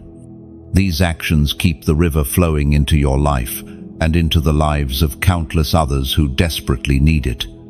The Apostle Paul declared in the book of Galatians chapter 6 verse 9, "Let us not become weary in doing good, for at the proper time we will reap a harvest if we do not give up." Chosen one. Your reaping season is here.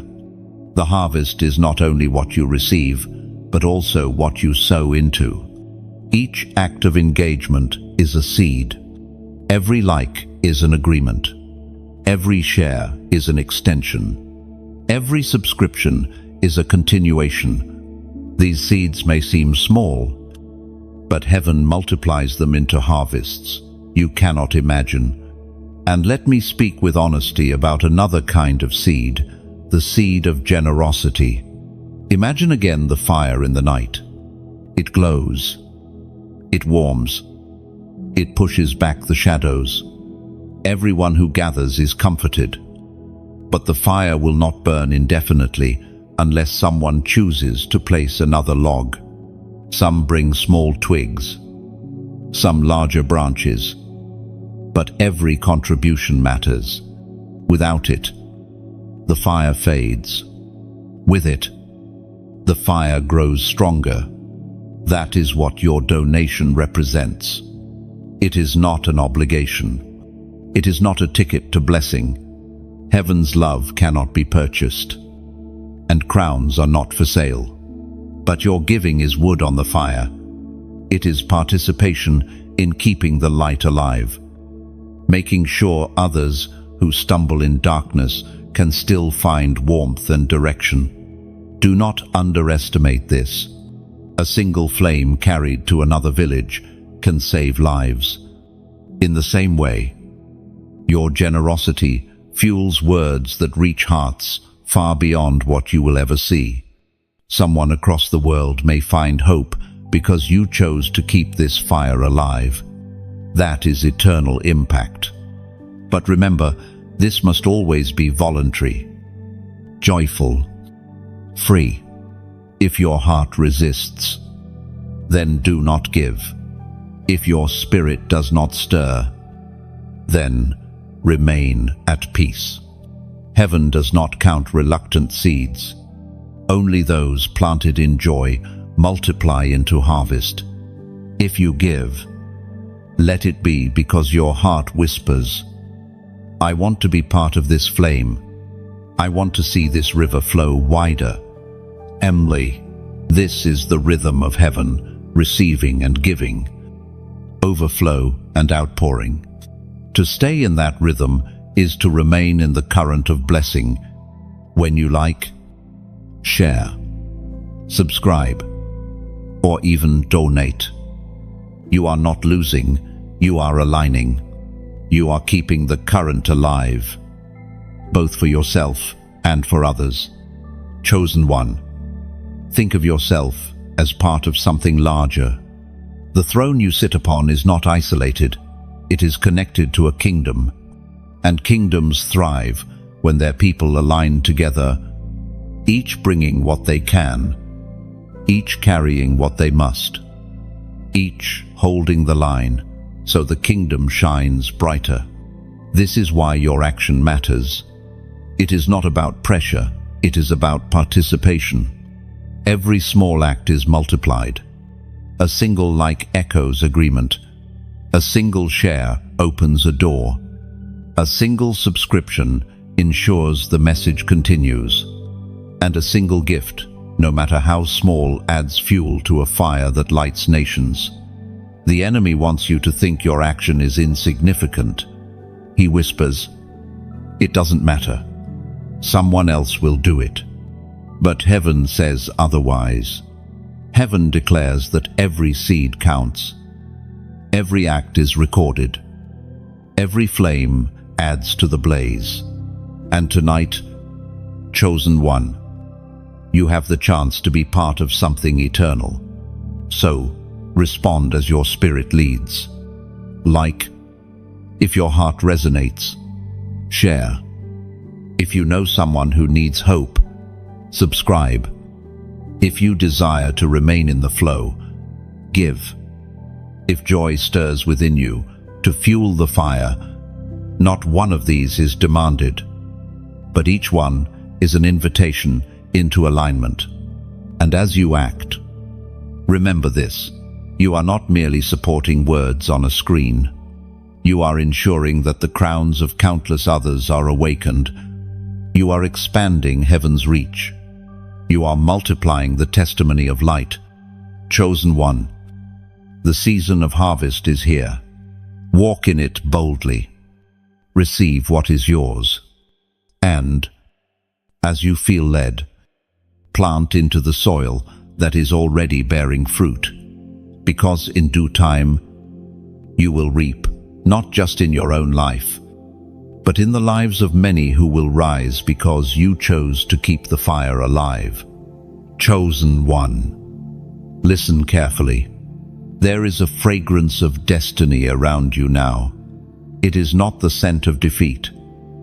not the odor of despair, but the sweet aroma of victory, long prepared. You carry the evidence of survival, the weight of perseverance, the proof of endurance. And now heaven declares that your season of rising has fully begun. The trials you endured did not bury you. They baptized you in fire. The silence you endured was not abandonment, it was preparation. Every moment you thought was wasted was, in truth, our hidden classroom. Heaven was teaching you things no book could reveal, no teacher could explain, no sermon could summarize. Your scars are now your syllabus. Your endurance is your certificate, and your obedience is your crown. You learned to hear God in whispers when the world was loud. In stillness, you discovered His voice clearer than thunder. That silence became the womb of revelation, birthing wisdom no classroom could teach. It shaped your spirit into one who knows the difference between noise and truth, between fleeting comfort and eternal purpose. Every scar on your journey is not a mark of shame, but a seal of victory. They remind you of where you have been and testify of where you are going. Heaven does not hide these scars, it crowns them with honor. They are evidence that you walked through fire and yet emerged carrying glory. Not ashes. Your obedience, costly as it was, became the fragrance that reached heaven. It was never about perfection, but surrender. Never about ease, but endurance. Each act of faith was a stone laid into the foundation of your destiny. Now, when heaven looks upon you, it sees not brokenness, but readiness, not weakness, but strength forged in obedience. And you, beloved, stand now as one ready to walk into glory. Not tomorrow, not someday far away. Now, lift your head, chosen one. Straighten your shoulders. Walk forward with certainty. The Word of God declares in the second letter to Timothy, chapter 4, verse 7, I have fought the good fight. I have finished the race. I have kept the faith. This is your anthem now, for you too have fought battles few could survive. You too have run races no one else could finish. And you too have kept faith when others abandoned it. That is why you are standing here now, positioned at the doorway of new glory. Chosen one. Heaven requires not only that you recognize this moment, but that you affirm it. For your tongue is powerful. Life and death are carried on your lips. When you speak, things shift. When you declare, things break. When you affirm, heaven aligns. Think of the eagle. It does not rise when storms end. It rises in the middle of storms, riding the very winds meant to destroy it. So too with you, beloved. You are not waiting for storms to cease. You are rising above them now. Your wings were designed for turbulence. Your vision was crafted for heights. Your spirit was fashioned for altitude. Chosen one. Feel it, the shift, the lifting, the acceleration. You are not crawling into destiny, you are soaring into it. Every weight that once held you down is breaking. Every chain that once bound you is snapping. Every lie that once silenced you is shattering. You are free. And you are rising. This is more than affirmation. It is coronation. Kings and queens rise when thrones call their names. Soldiers rise when battle horns sound. And you, chosen one, rise because heaven itself has spoken. The time is now. For too long, you bowed under shame. For too long, you hid under fear For too long, you silenced your own song, but not anymore. The crown demands visibility. The oil demands overflow. The throne demands your presence. And heaven demands that you rise. This rising will not be private. Just as your tears were witnessed, so too will your triumph be. The same people who saw your struggle will see your strength. The same voices that doubted you will hear your declaration. The same atmosphere that once pressed you down will now carry your song. Chosen one, you are not waiting for validation. You are not waiting for permission. You are not waiting for circumstances to align. You have already been validated, already been crowned, already been chosen. All that remains is your agreement. Speak it, declare it, write it. Let heaven and earth record it. You rise now. Rise in faith. Rise in strength. Rise in glory. Rise because chains cannot hold you. Rise because destiny demands you. Rise because heaven empowers you. And as you rise, you will find others rising too, for your rising is contagious. Your courage awakens, courage in others.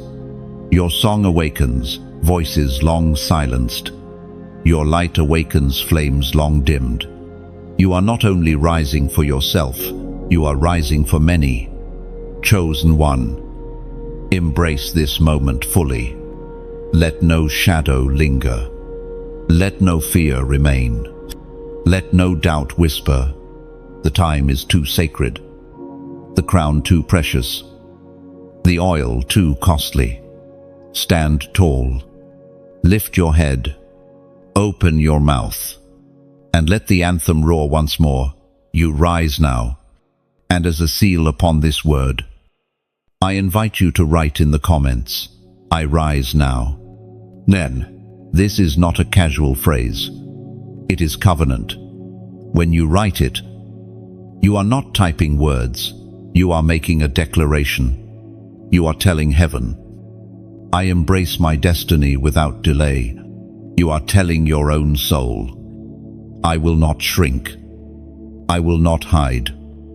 I will not wait. I rise. And you are telling the darkness, your grip is broken, your power is shattered, your time is over. Dash. 3 words. Simple, yet unstoppable. I rise now. Dash. Let them echo across eternity. Chosen one. You stand at the edge of a new horizon. Behind you lies a wilderness of trials. Ahead of you stretches a landscape filled with promise. The shift is not just external, it is internal. Your spirit has grown. Your discernment has sharpened. Your heart has expanded. And heaven has decided you are ready for the next dimension. This dimension is not merely about receiving, it is about carrying. You are no longer a child asking only for daily bread. You are being formed into one who carries bread for multitudes. The weight you now feel pressing upon you is not burden, it is mantle. It is not heaviness of despair, but responsibility of calling. What you hold now is not for yourself alone, it is for generations. Chosen one. This is why the training was so intense. Every trial, every pruning, every breaking, it was not random cruelty. It was targeted preparation. Heaven saw further than your eyes could see. Heaven knew the crowd you would one day feed, the souls you would one day touch, the darkness you would one day pierce. That is why your testing was deeper than others. The ancient words recorded in the book of Isaiah chapter 60, verse 1 declare, Arise, shine, for your light has come, and the glory of the Lord rises upon you. Chosen one. That light is not optional. It is not a suggestion. It is a command. Arise. Shine. The time for hiding is gone. The era of shadows has ended. The moment of illumination has come. And it is not only for your sake, it is so others walking in darkness can see and follow the light you carry. Think of a lighthouse. It does not shine to admire itself, but to guide ships through storm and fog. That is your role now. You are not simply surviving, you are guiding. Your scars are signals. Your endurance, a beacon. Your testimony, a light that pierces despair. Those who have wandered lost will see your radiance and find safe passage. Chosen one. This is why the attacks against you have been relentless. Darkness fears light. The enemy always tries to extinguish flames before they grow into fires. But your flame refused to die. And now it has become a torch. And soon that torch will ignite many more. The weight you carry is not small, it is generational. Understand this. Glory attracts opposition, but it also attracts destiny. When you shine, you may find resistance, but you will also find alignment. People you never expected will come to you, drawn not to your personality but to the light upon you. That is why you must remain humble. The light is not yours, it is His.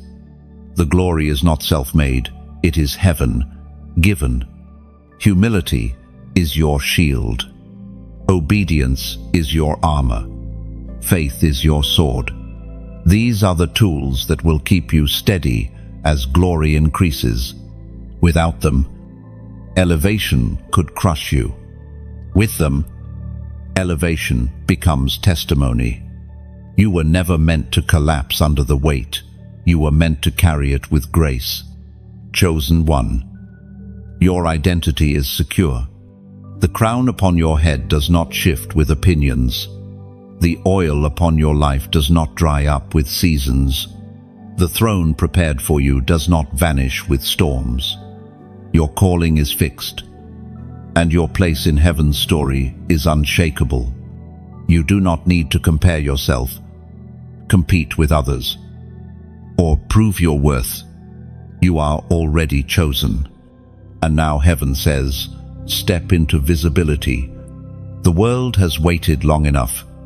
The gifts you carry are not for storage, but for service. The wisdom you hold is not for silence, but for release.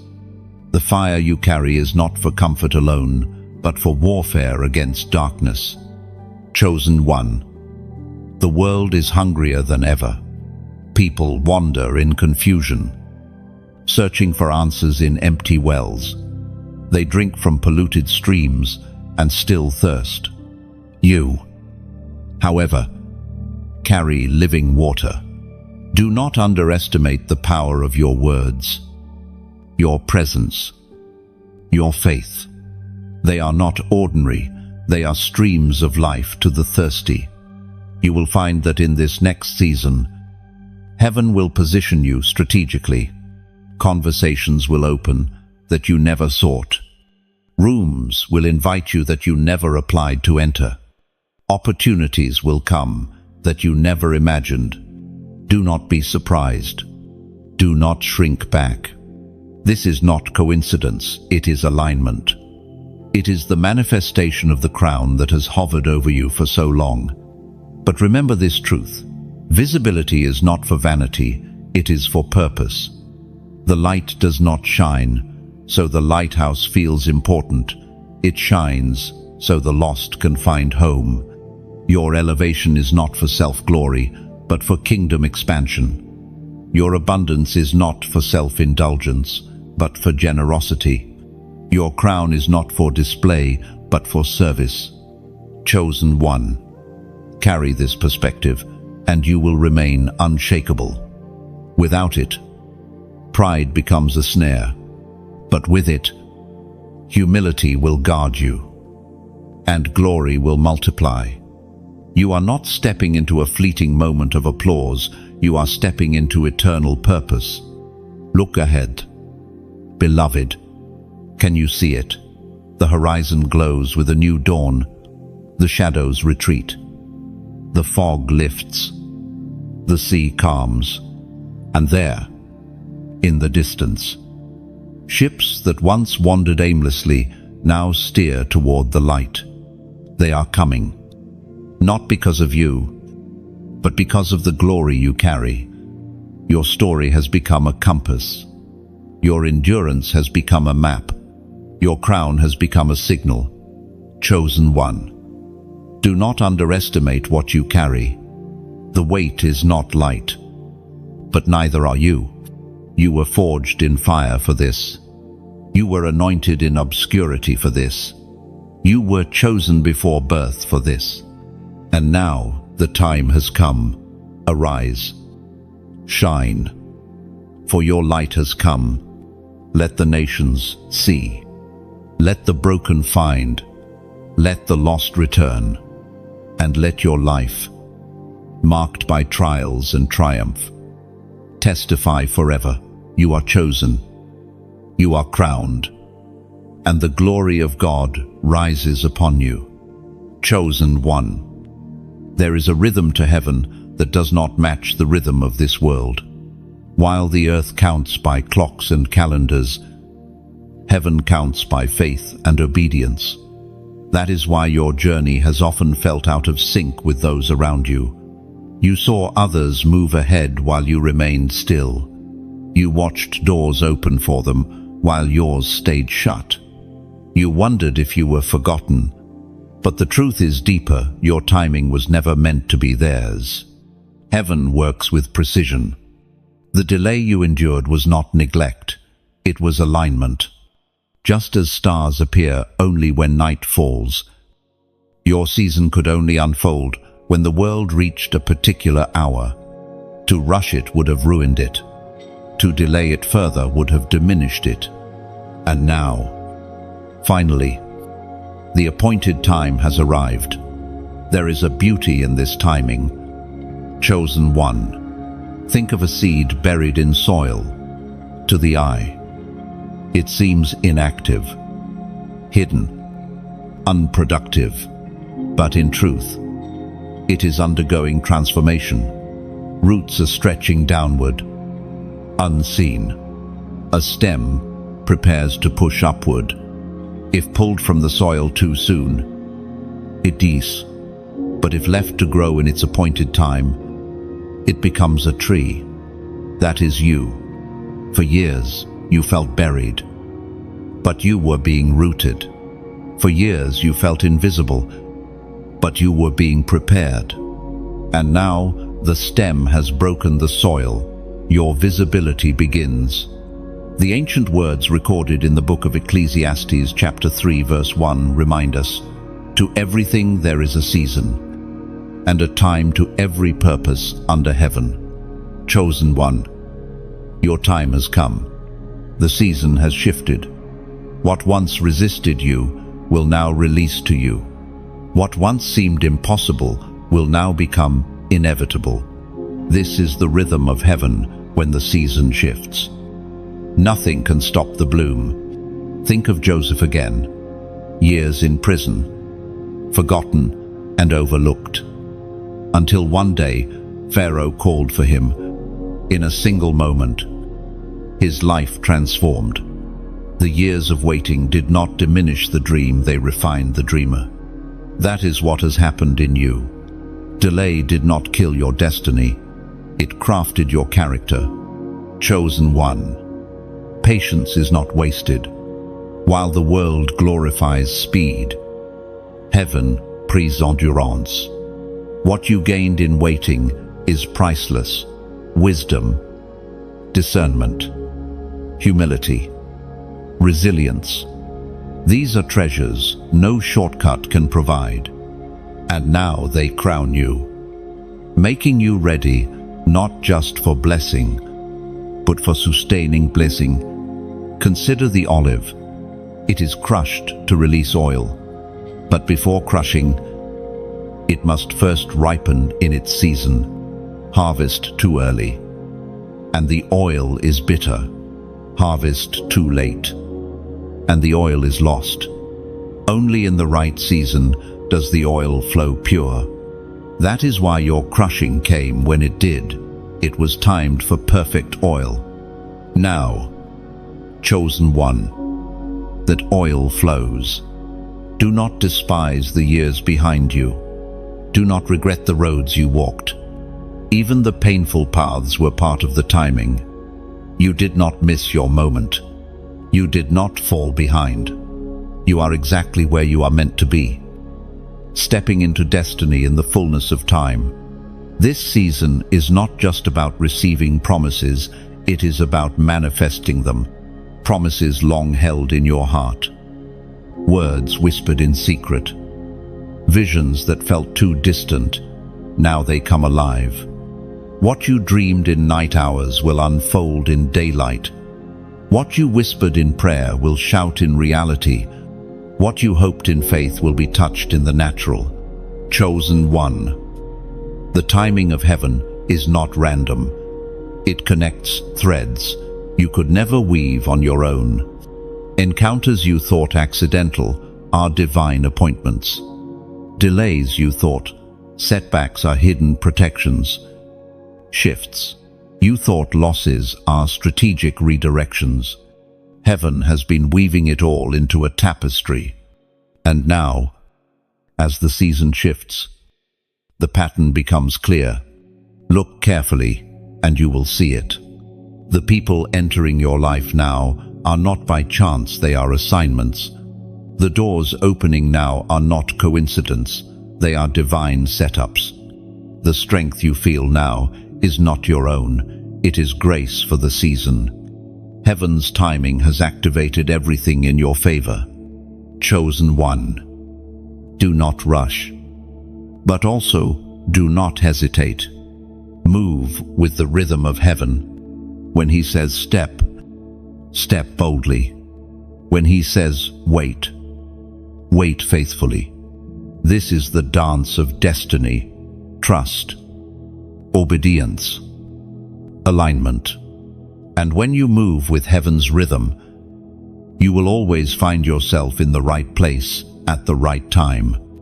Think again of the eagle. It does not flap endlessly, exhausting itself.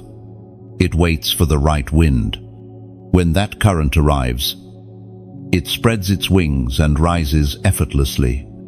That is you, beloved. You are not called to strive endlessly. You are called to discern the wind and rise with it. That wind has come. Stretch your wings. Trust the current. Rise. Your story is entering a chapter where acceleration will surprise you. Years of waiting will suddenly break into days of fulfillment. What felt stuck will move quickly. What seemed blocked will open swiftly. This is the paradox of heaven's timing. Slow preparation. Sudden manifestation. That is why you must remain steady. Do not let speed unbalance you. Stay rooted. Stay humble. Stay aligned. Chosen one. Heaven has not only prepared the blessing, it has prepared you for the blessing. Many desire crowns, but collapse under their weight.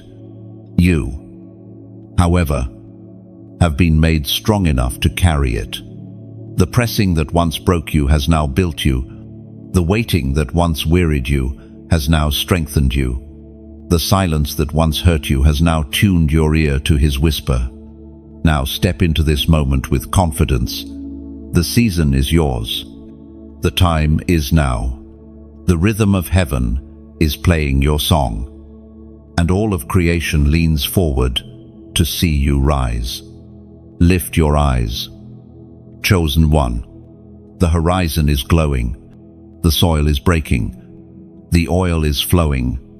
The table is prepared. And the time, your time has arrived. Chosen one. There are numbers that echo through eternity. They are not random, not meaningless, but carry weight in the spirit. Heaven speaks in symbols, and numbers are one of its purest languages. They remind us of God's order, his cycles, his divine rhythm. And in this moment, a number has been marked for you as a prophetic act, a seal upon what heaven is releasing. You have walked faithfully through fire. You have endured storms that would have broken many. You have been pressed, refined, and shaped. And now, heaven says, the seal must be written, not just in the unseen, but declared with your own hand. You did not survive by accident.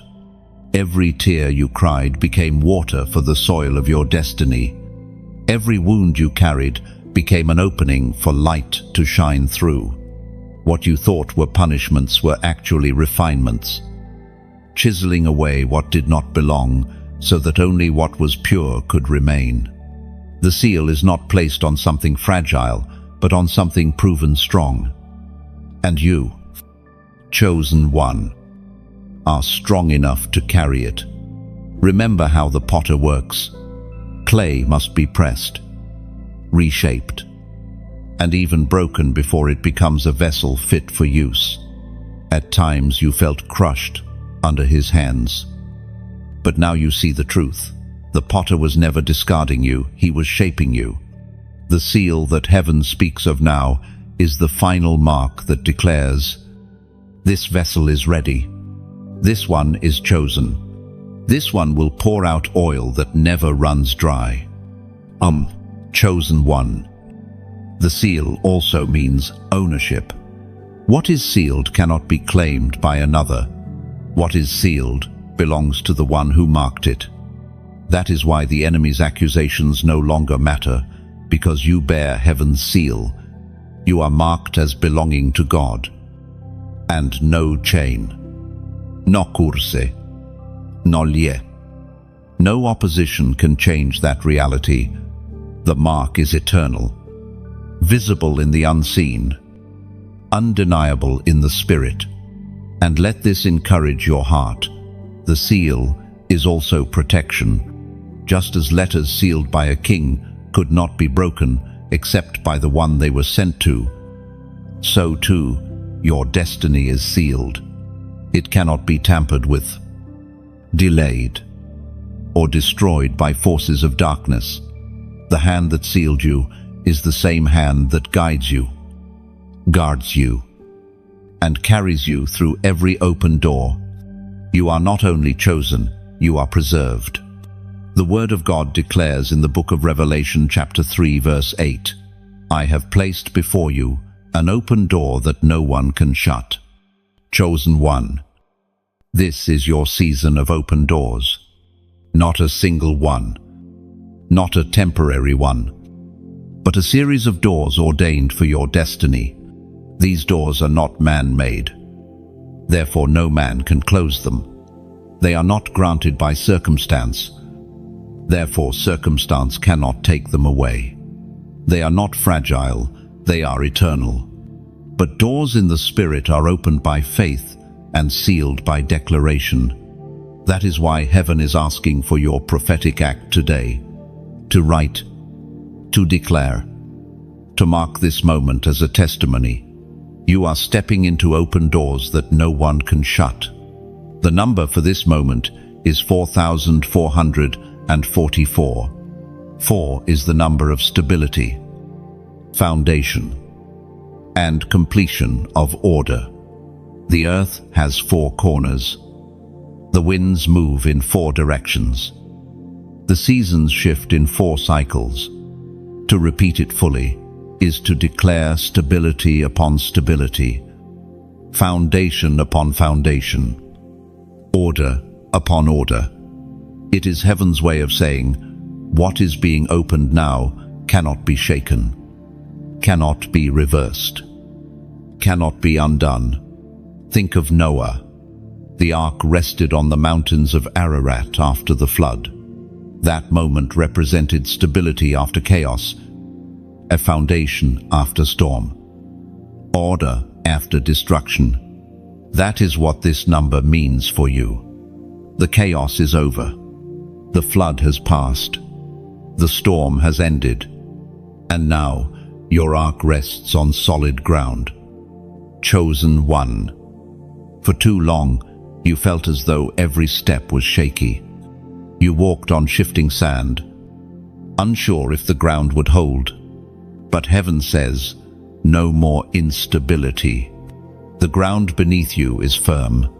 The foundation under your feet is eternal. You will not fall. You will not sink. You will not be uprooted. Doors will open in this season that lead to stability, not confusion. Opportunities will come that secure you, not unsettle you. Relationships will form that anchor you, not shake you. This is the fruit of your alignment with heaven's order. Not fleeting blessings, but rooted ones. Not fragile beginnings, but unshakable foundations. Let your heart rest. The striving ends. The chasing ceases. The running stops. The doors prepared for you are already open. All you must do is walk through them with confidence. And when you walk, walk boldly. For behind those doors are answers to prayers you whispered years ago. Behind those doors are alignments you never thought possible. Behind those doors are treasures you thought were lost. Behind those doors is the destiny heaven promised long ago. Chosen one. Your season of almost is over. No more doors half open. No more promises half fulfilled. No more foundations half built. This number declares complete opening, full foundation, lasting stability. Write it, declare it, seal it, and as a prophetic act, comment 4,444 below. Let it be written in the spirit that you agree with heaven's decree. Your doors are open. Your foundation is secure. Your destiny is established forever. Chosen one. Destiny has a rhythm, and you are walking in step with it now. You have felt the slow years, the pressing weight, the silence of unanswered questions. Yet all along, heaven was not delaying you. It was preparing you. Preparation is rarely comfortable, but it is always purposeful. The fire that seemed endless was the refining forge. The pruning that cut deep was shaping your branches for fruit you could not yet see. Now, look at where you stand. You are not the same person who began this journey. You are wiser, steadier, more resilient. The cracks in your heart have become channels for God's light to shine through. The battles you endured have given you a warrior's strength, and the waiting you survived has made you sensitive to heaven's timing in ways many never understand. The Word of God reminds us in the book of Psalms, chapter 30, verse 5. Weeping may endure for a night, but joy comes in the morning. Chosen one. Your morning has broken, the long night has lifted, and joy has begun to bloom. But let me tell you something sacred. This joy is not just for you. The testimony of your endurance is meant to ignite hope in others. Your story becomes a torch for another weary traveler. Your survival becomes the seed of another's breakthrough. That is the beauty of heaven's design. What blesses you flows outward like ripples across a lake, touching shores you will never see. And here is where your role deepens. To keep the flow alive, to keep the flame burning. We walk together. This is why I now speak gently about your opportunity to give, not as a burden, but as an invitation. Think of a tree. Its roots draw deeply from the soil, but its branches stretch outward, providing fruit for the hungry and shade for the weary. You, too, are like that tree, but the soil you draw from must remain nourished. When you give, you are feeding the very ground that has fed you. ensuring the tree never withers and that countless others find shelter in its branches. Think of a fire in the night. It has warmed you, comforted you, pushed back the darkness. But you know, fire fades without wood. Your donation is not obligation. It is simply placing a log on the flames. So the fire continues to warm others sitting in the cold night. Whether twig or branch, it matters. Every offering keeps the flame alive. Think of a river.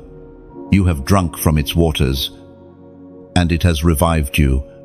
But a river only thrives when its flow is kept clear. When you give, you are not paying for water, you are clearing the banks, ensuring the stream keeps moving so others downstream can drink as freely as you have. And think of a bird. Its wings spread wide. It soars high above storms. But flight is only possible when both wings are strong. This mission is one wing.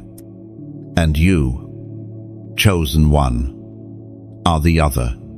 When you support, you are lending strength to the wing that allows the message to keep flying higher, reaching lands unseen, carrying hope across vast distances. Notice the pattern. Beloved, the gift is never about transaction. It is participation. It is adding your branch, your stream, your wing, your root into something that continues to grow and expand. It is not required.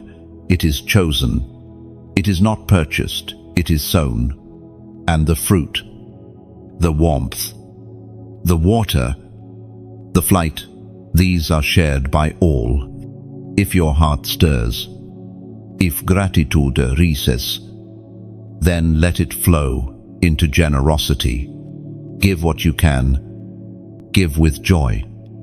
Give as one who knows the weight of being chosen. Heaven does not measure the size of the gift. It measures the love behind it. A single coin, a single seed, a single branch offered sincerely carries weight in eternity. And if you cannot give now, do not feel shame. You are still chosen. The fire will still warm you. The river will still nourish you. The wings will still carry you. Giving is never demanded, only invited. The choice is yours. And heaven smiles on every heart that listens sincerely. So, below chosen one, consider, place a branch on the fire, strengthen the wing of flight, clear the banks of the river, nourish the roots of the tree, and know that every act of generosity you sow ensures that others will taste fruit, feel warmth, drink water, and see the wings of hope soar. You are part of something eternal. What you offer is never lost. It becomes a spark that travels further than your eyes can see. A coin given in secret may become a stream of light in someone's darkest night.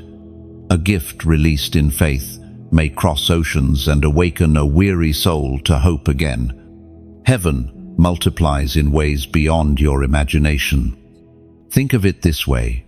When a farmer sows a single seed into the soil, he does not reap only one seed in return. The ground transforms it into a stalk, a harvest, an abundance that feeds many.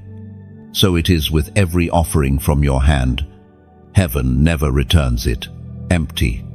It grows, multiplies, and bears fruit long after you have forgotten the moment you gave.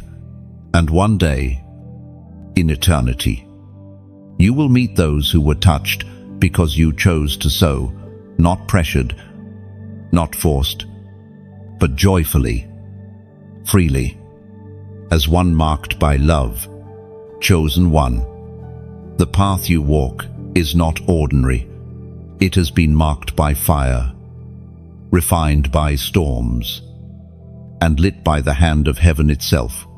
The world cannot understand why you are still standing, But heaven knows, because you were never meant to fall. Every step you took was recorded. Every tear you cried was gathered. Every breath you prayed in silence was written in eternity's book. Your survival is not coincidence. It is proof of covenant. The God who called you did not abandon you in the wilderness. He held you when no one else noticed. He carried you when your strength gave out. And he whispered when the world's noise drowned everything else. That is why you are here, still chosen, still rising, still crowned, chosen one. Take this moment to breathe. Look back only long enough to recognize how far you've come. The pit you once thought would be your grave has become your testimony. The rejection that cut so deep has become the stage for your acceptance in heaven's courts. The shame that once silenced you has been transformed into authority. What you thought disqualified you has become the very reason you are qualified. The Word of God declares in the book of Isaiah chapter 41 verse 10, "So do not fear, for I am with you. Do not be dismayed, for I am your God. I will strengthen you and help you. I will uphold you with my righteous right hand." Chosen one. This word is your anchor. Fear is broken. Dismay has lost its grip. You are held in the hand that shaped galaxies, and no power of darkness can pry you loose. You are not fragile. You are fortified. You are not abandoned. You are upheld. Think of gold in the furnace. At first, it looks as though the fire will destroy it. But the fire does not ruin gold, it reveals it. The impurities melt away, leaving only brilliance.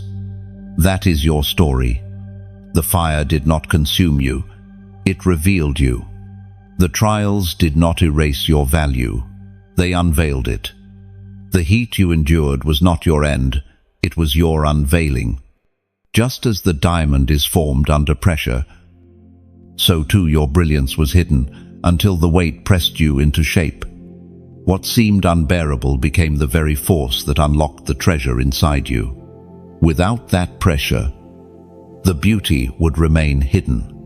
With it, you now shine in ways you never thought possible. A living testimony of resilience. Chosen one. Think of the pearl in the depths of the sea. It begins as irritation, a grain of sand inside the shell. But with time, layers build. Pain is transformed, and beauty emerges. That is what heaven has done in you, turning your irritation into glory, your wounds into treasures, your struggles into strength. You are a pearl fashioned by eternity. And look to the pot of clay in the furnace. The flame hardens what was once fragile, shaping it into something that can endure. So it is with you. Before, you feared breaking. Now, because of the fire, you are strong, steady, unshakable. The same flame that threatened you has become the flame that completed you, sealing your destiny with permanence. Chosen one. Heaven is placing a charge upon your lips today. Words are not mere sounds, they are keys. When you speak in agreement with heaven, doors open. When you declare in faith, chains shatter. When you align your tongue with destiny, atmosphere shifts. That is why your declaration today carries such weight. At the end of this message, you will write a phrase, short but mighty. I stand firm. Lom. Do not underestimate its power. These 3 words are not empty. They are covenant. They are declaration. They are a roar in the spirit. When you write, I stand firm, you are saying to heaven, I will not be moved by fear. You are saying to the earth, I will not collapse under pressure. You are saying to the enemy, I may have been shaken, but I will not fall. No, chosen one, the storms may come again, but you are rooted. The winds may howl again, but you are anchored.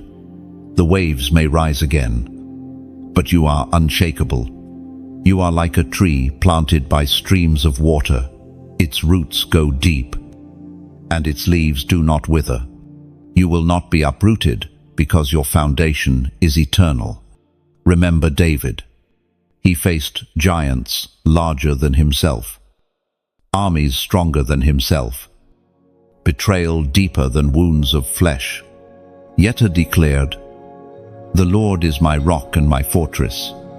His strength was not in his sling, but in his God, and that same God is with you, saying even now, stand firm. Beloved, the battle is mine. Chosen one. This stand is not passive, it is powerful. Standing firm means you will not retreat into old patterns. You will not bow to lies spoken against you. You will not surrender your crown because of temporary storms. You will remain unshakable until what was promised manifests in full. Even now, I see in the spirit chains snapping from your ankles. The ground beneath you is stabilizing. The shaking that once terrified you is being replaced by an unshakable foundation. Heaven says, stand firm, and you will see victory with your own eyes. Chosen one. The power of agreement is mighty. When you type, I stand firm, in the comments, you are not alone. Multitudes of chosen ones across the earth are standing with you. Your words become part of a chorus, a roar of endurance, echoing into eternity. You are not one fragile voice, you are a trumpet in an army. So, write it boldly. Write it as covenant. Write it with faith, and let heaven record your agreement. I stand firm. My chosen one, you have stood, endured, resisted, and persevered.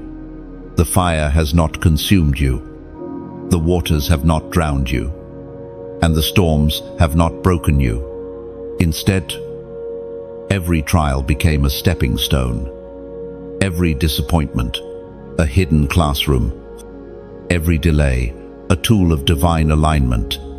You are walking now not as the same person who entered the storm, but as one refined, sharpened, and strengthened. Your journey is marked with scars, but these are not symbols of defeat. They are seals of survival. They whisper to every spirit watching, this one did not bow. This one did not quit. This one still stands. Heaven sees those marks and crowns them with honor, for they prove the authenticity of your calling. Anyone can claim to be chosen, but scars are the signature of the true ones. The Word of God declares in the book of Romans, chapter 8, verse 37, in all these things we are more than conquerors through Him who loved us. Chosen one. You are not merely a survivor. You are more than a conqueror. Survival is when you crawl out of the storm breathing. Conquest is when you walk out carrying treasure. And you, beloved, are carrying more than you realize. Out of every season of pain, you have gathered wisdom. Out of every rejection, you have gathered discernment. Out of every night of weeping, you have gathered strength. These are treasures more valuable than silver or gold. Look within you and see it clearly. You speak differently now. You perceive differently now. You carry a depth in your eyes, a fire in your spirit, and an authority in your words that cannot be manufactured. It was forged only by enduring what others could not. That is why the darkness feared you. That is why you were targeted so fiercely. The enemy does not waste weapons on empty vessels. He fears the ones carrying oil. And your oil, chosen one, is rare. It is not cheap, not common, not easily replicated. It was purchased through long nights, whispered prayers, silent tears, and unwavering obedience. Heaven values it deeply, and the earth desperately needs it. The fragrance of your oil carries healing, deliverance, and breakthrough for others who are lost. Do not diminish what you carry. Do not downplay the weight of your journey. You were not simply walking through random chaos. You were being prepared as a vessel of glory. Think of Moses, who spent 40 years in obscurity before stepping into visibility. Think of Esther, hidden until her moment arrived. Think of Joseph, imprisoned before being exalted. Each one carried scars, and each one's scars became the foundation for their calling. So too, with you, chosen one. The road ahead will not be without resistance, but your foundation is now unshakable. You have been trained in secret, and heaven trusts you with visibility. That trust is no small matter. To be trusted by God with influence, with responsibility, with visibility, that is the true reward of endurance. You have proven faithful with little, and now much will be entrusted to you. Lift your eyes, beloved, for the horizon is glowing with a dawn you did not expect to see so soon. The promises once distant are drawing near. The visions once dim are sharpening into clarity. The dreams once shelved are awakening with power. You are stepping not into random opportunity, but into divine orchestration. The table is being prepared before you. Yes, even in the presence of your enemies, those who doubted, who mocked, who dismissed you, will watch as heaven sets the table of abundance. Yet your heart must remain steady, humble, and pure. For abundance is not the final goal, it is a tool. The true goal is impact, service, obedience to the one who crowned you. And hear this truth: what once broke you will now bow to you. The storms that terrified you will now serve as testimonies. The prisons that confined you will now become platforms of freedom for others. The pits that tried to bury you will now become wells from which others draw hope. Nothing you endured is wasted. Chosen one, your scars are not liabilities, they are credentials. They qualify you to speak into darkness with authority. When you say, God is faithful, it is not theory, it is testimony. When you declare victory is certain, it is not borrowed, it is lived. Your very life has become a sermon. Your journey, a living prophecy. Your survival, a declaration of heaven's power. But do not forget, being chosen does not mean ease. It means responsibility. The crown is not decoration, it is weight. The oil is not perfume, it is fuel for fire. The throne is not comfort, it is assignment. Heaven has marked you not to sit idly, but to shine, to fight, to lead, to love, to lift. And yet, in all this weight, you are not alone. The same hand that carried you through storms carries you still. The same voice that whispered in darkness will guide you in light. The same power that raised Christ from the dead dwells in you, empowering you for every step ahead. Chosen one, this season is one of visibility, but do not mistake it for self-glory. The spotlight is not for you, it is for Him. Every crown laid on your head must one day be cast at his feet. Every victory must echo his name. Every door that opens must advance his kingdom. Keep this perspective, and you will remain unshakable, untouchable, unstoppable. And so, beloved, stand tall. Let your scars shine as jewels. Let your story roar as testimony. Let your oil flow freely, for heaven has declared it. You are not just surviving, you are conquering. And every step forward now is not uncertain. It is destiny unfolding before your eyes. Your scars are holy. Your crown is secure. Your oil is flowing. Your time is now. Chosen one. When heaven looks at you, it does not see the broken pieces you once carried. It sees the masterpiece that has emerged from them. You are not the fragments of your failures, but the fusion of faith, endurance, and grace. What others dismissed as your end has become the very evidence that you are marked for more. The journey was never about your destruction, it was about your unveiling. Think of how a tapestry is woven. From the underside, all you see are knots, tangles, and colors that make no sense. Yet, when you flip it, a picture of breathtaking order appears. That has been your story. For so long you saw only the tangles, the setbacks, the betrayals, the unanswered questions.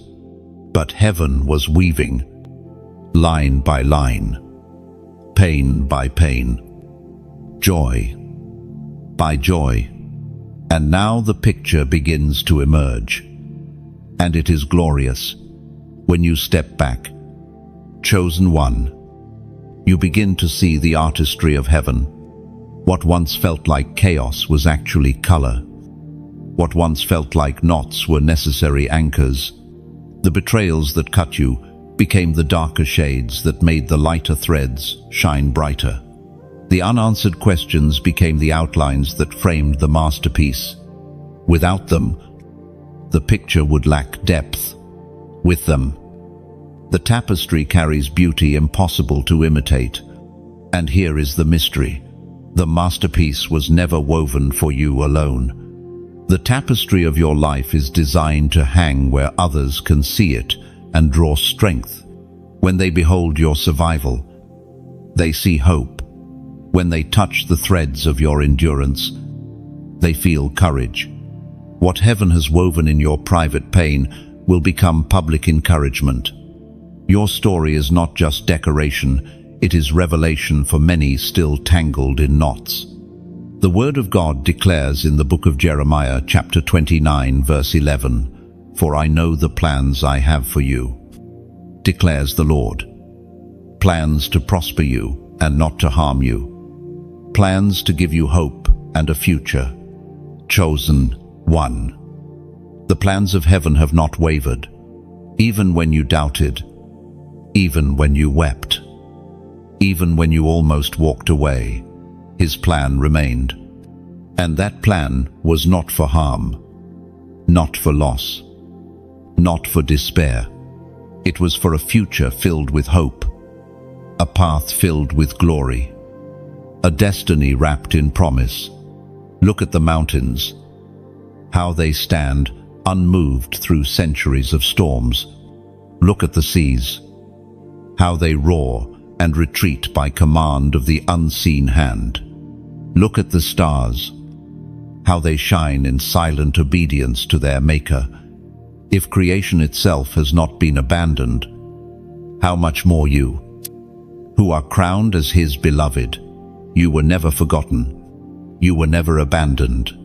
You were always carried. Chosen one. There is power in perspective. When you looked at your trials through the eyes of fear, all you saw was impossibility. But when you view them through heaven's lens, you see preparation, The rejection that once scarred you now reveals protection. The delay that once frustrated you now reveals alignment. The silence that once crushed you now reveals intimacy.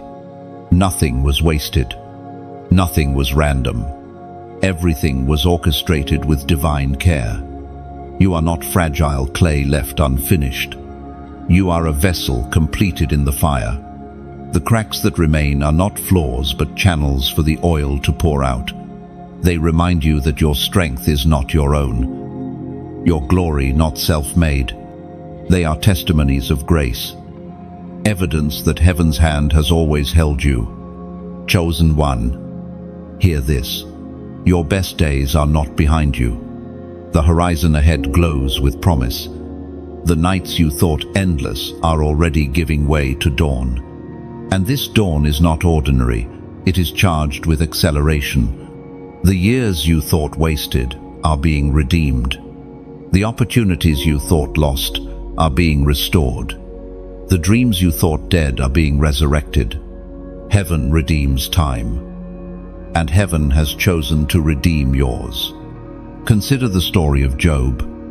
After loss, after devastation, after a season where all seemed stripped away, heaven restored him with double. That same principle flows toward you now.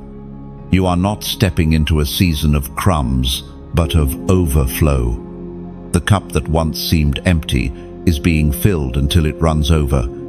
The table that once looked bare is being set in abundance. And in this abundance, remember, you were prepared to carry it. Many crumble under blessing because their character was never formed in fire. But you, chosen one, have endured the fire. You have walked through valleys. You have resisted despair. That is why heaven can trust you with much. You are not careless with crowns. You are not reckless with oil. You understand the cost of what you carry. Chosen one, the world waits for the light you hold. There are lives that will shift when they hear your story. There are hearts that will heal when they see your scars. There are paths that will brighten when they feel your presence. Do not underestimate the reach of your obedience. What seems small in your eyes ripples into eternity. The oil upon you is not only for you, it is for nations. The words within you are not only for your circle, they are for multitudes. The fire burning in you is not only for warmth, it is for warfare. You are a vessel, yes, but also a torch. And wherever you walk, darkness flees. Stand tall, beloved. Walk boldly. The ground beneath you is secure. The doors before you are open. The hand above you is steady, and the future awaiting you is radiant. You are not just chosen, you are appointed. You are not just surviving, you are thriving. You are not just walking, you are ascending. And as you ascend, remember, the glory is His. The crown is His. The strength is His. All that you are, all that you have become, is because of the one who called you from the beginning. Let your life forever testify, chosen, crowned, and carried by God. Your pain has birthed purpose. Your scars have birthed authority. Your waiting has birthed wisdom. And your story is only beginning, chosen one. As you draw nearer to the fullness of your journey, the air around you shifts. The weight that once pressed you down is lifting, and what remains is a mantle light to the spirit, but heavy with responsibility. You have not walked this far for yourself alone. You have been prepared to become a signpost, a living testimony, a carrier of light in a world desperate for direction. This mantle is not a burden meant to crush you, but a garment tailored to your spirit. It carries both beauty and weight, glory and responsibility. You did not choose it. Heaven placed it upon your shoulders because you proved faithful in the shadows. Others see only the light, but heaven knows the cost you paid in silence. Now, this mantle declares to the world, here stands one chosen, refined, and ready. It is both your covering and your calling, your identity and your assignment. The Word of God declares in the book of Matthew chapter 5 verse 14, "You are the light of the world. A city set on a hill cannot be hidden." Chosen one. Light does not ask permission to shine. It simply pierces darkness because of what it is. You, too, carry this same truth. You may feel ordinary, unnoticed, even small in the eyes of men. But heaven sees you as a city on a hill, and no amount of shadow, no measure of opposition, can bury what has been ignited within you. Think back to where you once were hidden, misunderstood, confined to seasons of obscurity. In those times, you thought invisibility meant insignificance, but heaven was training you in the secret place, so that when you were revealed, your light would not flicker but burn steadily. A lamp exposed too soon is blown out by the first wind, but a lamp prepared, shielded, and strengthened can withstand storms. That is why you endured hiddenness. It was protection, not rejection. Chosen one. Now that you stand in this hour, your very presence shifts atmospheres. When you walk into a room, those carrying hidden chains feel them tremble. When you speak, those who thought hope was gone begin to lift their heads. When you simply remain, your endurance itself declares, it is possible to overcome. You have become evidence that God still moves, that heaven still crowns, that chosen ones still rise. Do not underestimate this. Your scars are sermons. Your resilience is prophecy. Your joy in the midst of trials is a weapon sharper than any blade. Light does not argue with darkness. It simply shines, and darkness flees. That is you now.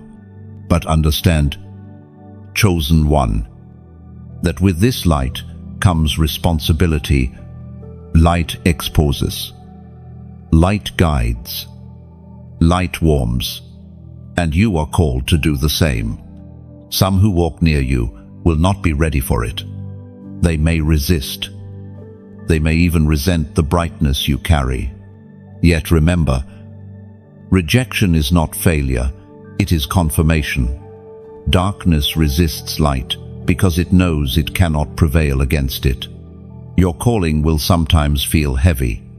You will sense the weight of others leaning on you, expecting answers, drawing strength from your flame. But hear this, your flame is not your own. The oil that sustains you comes from heaven. As long as you remain connected to the source, your light will not burn out. Your task is not to strive endlessly, but to remain rooted, to keep your vessel filled, to let the oil flow. Think of the lighthouse by the sea. It does not chase ships, nor does it shout. It simply stands tall, unwavering, casting light into the night. And because of its consistency, sailors find their way home. That is your assignment. You do not need to force influence. You do not need to beg for recognition. By standing firm, by burning steadily, you become a guidepost. Many will find their way simply because you refuse to be extinguished. Chosen one. Heaven is aligning voices, places, and assignments around you. You may feel like your influence is small now, but what is small in your eyes may already be massive in eternity. One word spoken in obedience can ripple across generations. One act of kindness can heal wounds no medicine could touch. One stand of faith can ignite revival in hearts you will never meet. That is the hidden magnitude of being chosen. Your obedience multiplies far beyond what you can measure. And in all of this, never forget that the crown upon you is not for decoration, it is for service. The oil on you is not fragrance, it is fuel. The light within you is not a display, it is a weapon. You are armed with love, armored with faith, and anointed with power. Do not shrink back now. You were not called to flicker timidly, but to blaze boldly. Yet even as you blaze, remember humility. The light is not yours, but His. The oil is not self-made, but heaven-sent. The crown is not earned, but gifted. Walk humbly, chosen one. For humility is the guardrail that keeps the flame pure. Pride corrupts, but humility preserves. Let every victory point back to the one who carried you from ashes to glory. And when you grow weary and you will return to the source, rest in His presence. Let Him refill your lamp. Let Him strengthen your steps. Let Him remind you that you are not carrying this alone. Even a city on a hill must rest under the watch of the one who built it. Chosen one. Your time of hiding has ended. Your lamp is uncovered. Your city is seen. And heaven's declaration over you is sure. Shine, for your light has come, and the glory of the Lord rises upon you. Oh, so walk boldly now. The night cannot smother you. The winds cannot silence you. The storms cannot extinguish you. You are light. You are chosen. You are seen. And nothing, no shadow, not chain, no opposition can ever hide what heaven has set ablaze. Chosen one, we have journeyed long together, step by step, from the valley of shadows to the heights of destiny. You have heard the call. You have endured the refining, and you have discovered the mantle of glory placed upon your shoulders. This final stretch is not an ending, but a coronation. Not a conclusion, but the dawning of something eternal. You stand now in the threshold moment, the place where everything behind you begins to make sense. And everything ahead of you opens like a scroll yet to be read. This is not coincidence. This is design. From the beginning, heaven wrote your name in its book, etched your purpose into eternity, and preserved your life through storms to bring you here. Now, at this hour, the Word of God declares in the book of Isaiah chapter 60 verse 1, Arise, shine, for your light has come, and the glory of the Lord rises upon you. Chosen one. This is not merely poetry. It is command. It is heaven's decree spoken over your spirit. Arise. No more lying in ashes.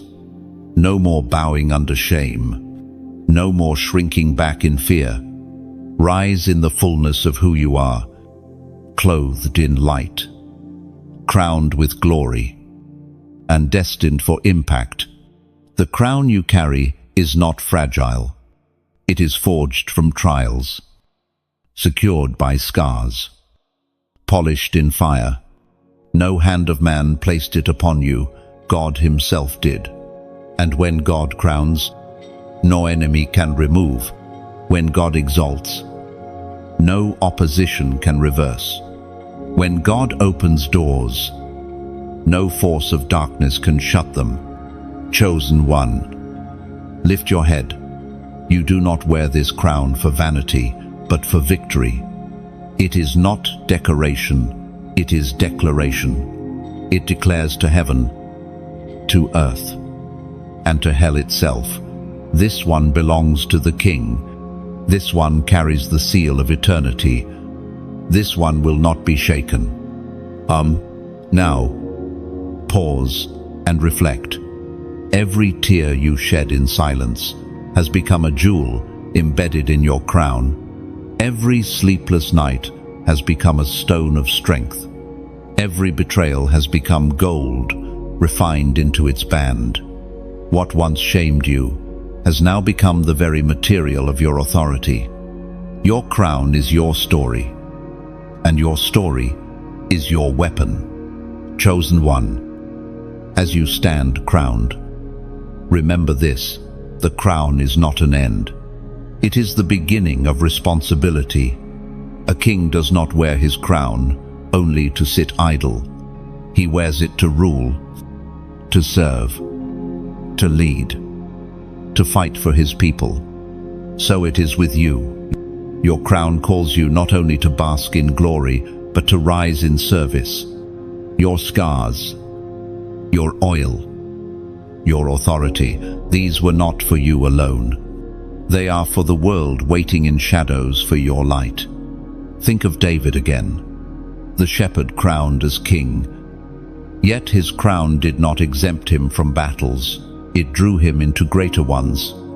But with each battle, his authority grew. His kingdom expanded. His testimony deepened. You, too, will step into battles ahead. But now you fight, not as a fragile soul, but as a crowned one, armed with victory before the battle begins. Chosen one, the earth groans, waiting for the manifestation of the children of God. That includes you. The hunger, the brokenness, the despair you see in the world, they are not signs of hopelessness, but signals of your assignment. Where others see chaos, you see opportunity. Where others see darkness, you bring light. Where others feel despair, you carry hope. This is the mantle of the chosen ones. And as you walk forward, know that you are never alone. Angels surround you. Heaven backs you. The Spirit dwells within you. You are shielded, guided, empowered. The same God who parted seas, who shut the mouths of lions, who raised the dead, he walks with you still. Chosen one, hold your crown firmly, but wear it humbly. Do not boast in the light, it is not yours, but his. Do not claim the oil, it was poured, not earned. Do not cling to the throne, it is borrowed, not bought. Remember always that you are chosen not for self-glory, but for kingdom purpose. Yet even in humility, walk boldly. This is not the time for hesitation. This is not the hour for silence. This is the season for declaration. Open your mouth and speak what heaven has placed in your spirit. Lay your hands upon the broken and release healing. Step into places where darkness once ruled and watch light scatter the shadows. You are not timid, you are thunder wrapped in flesh. A storm of glory walking upon the earth. Chosen one. Eternity itself applauds you. The cloud of witnesses cheers as you step forward. Heaven leans closer as your crown glitters in the light. And the Father himself smiles, declaring over you, "Well done, beloved one. Arise, shine, and take your place." Endless, your journey has been long, but your destiny is eternal. Your scars are deep, but your glory is deeper. Your crown is secure, and your story is far from over. This is only the beginning. So walk now, crowned and chosen. Walk into every room knowing you carry the authority of heaven. Walk into every storm knowing you are unshakable. Walk into every battle knowing you are already victorious. Walk into every season, knowing you are loved beyond measure.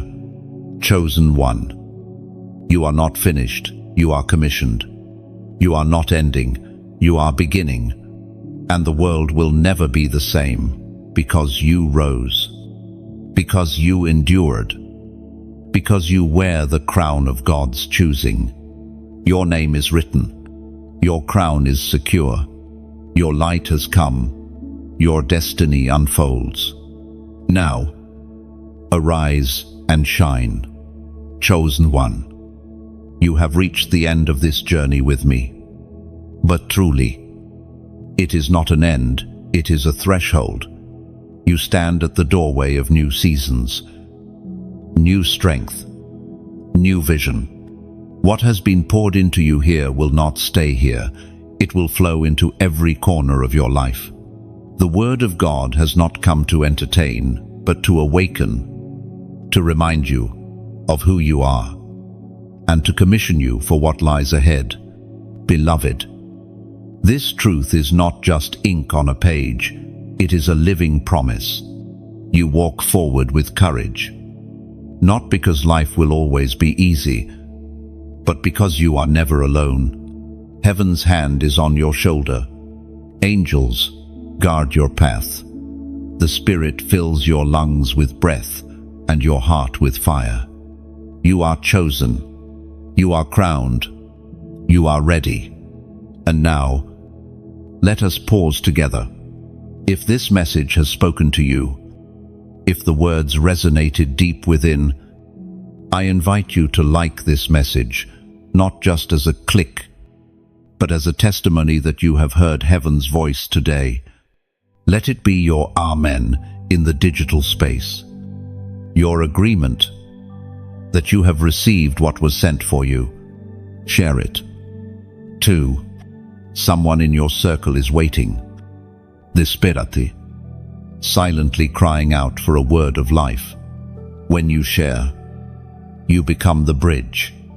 You may never know their name, but heaven will record your act. One click could be the very lifeline that pulls them from despair. Subscribe, beloved, so that you remain connected. This stream of oil, this fire of encouragement, is not meant to touch you once and fade. It is meant to sustain you, to walk with you day after day. Stay near the well, so that your spirit is always refreshed. And finally, if your heart stirs, sow into this work. Hear me clearly. This is not a demand, not a price, not a condition. The crown upon your head was freely given by God, and no coin can purchase it. Yet, just as a fire burns brighter when wood is added, and just as a river flows wider when channels are cleared, your donation keeps this flame alive for others. Think of the seed. When it leaves your hand, it seems small, almost insignificant. But when placed into the soil, it multiplies beyond sight.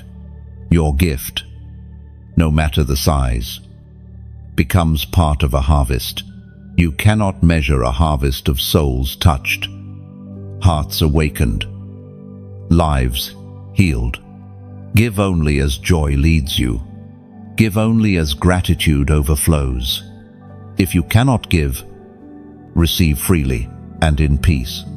If you can give, do so with joy, knowing you are part of something eternal. Chosen one.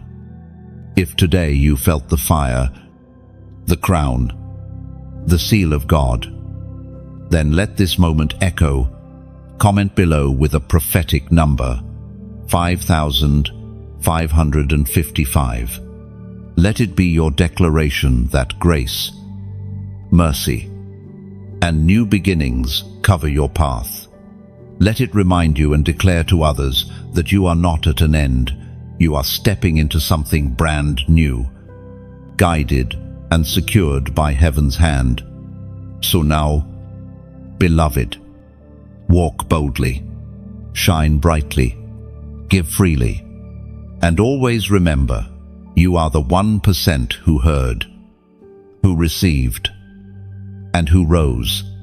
The world will never be the same because you were faithful to your calling.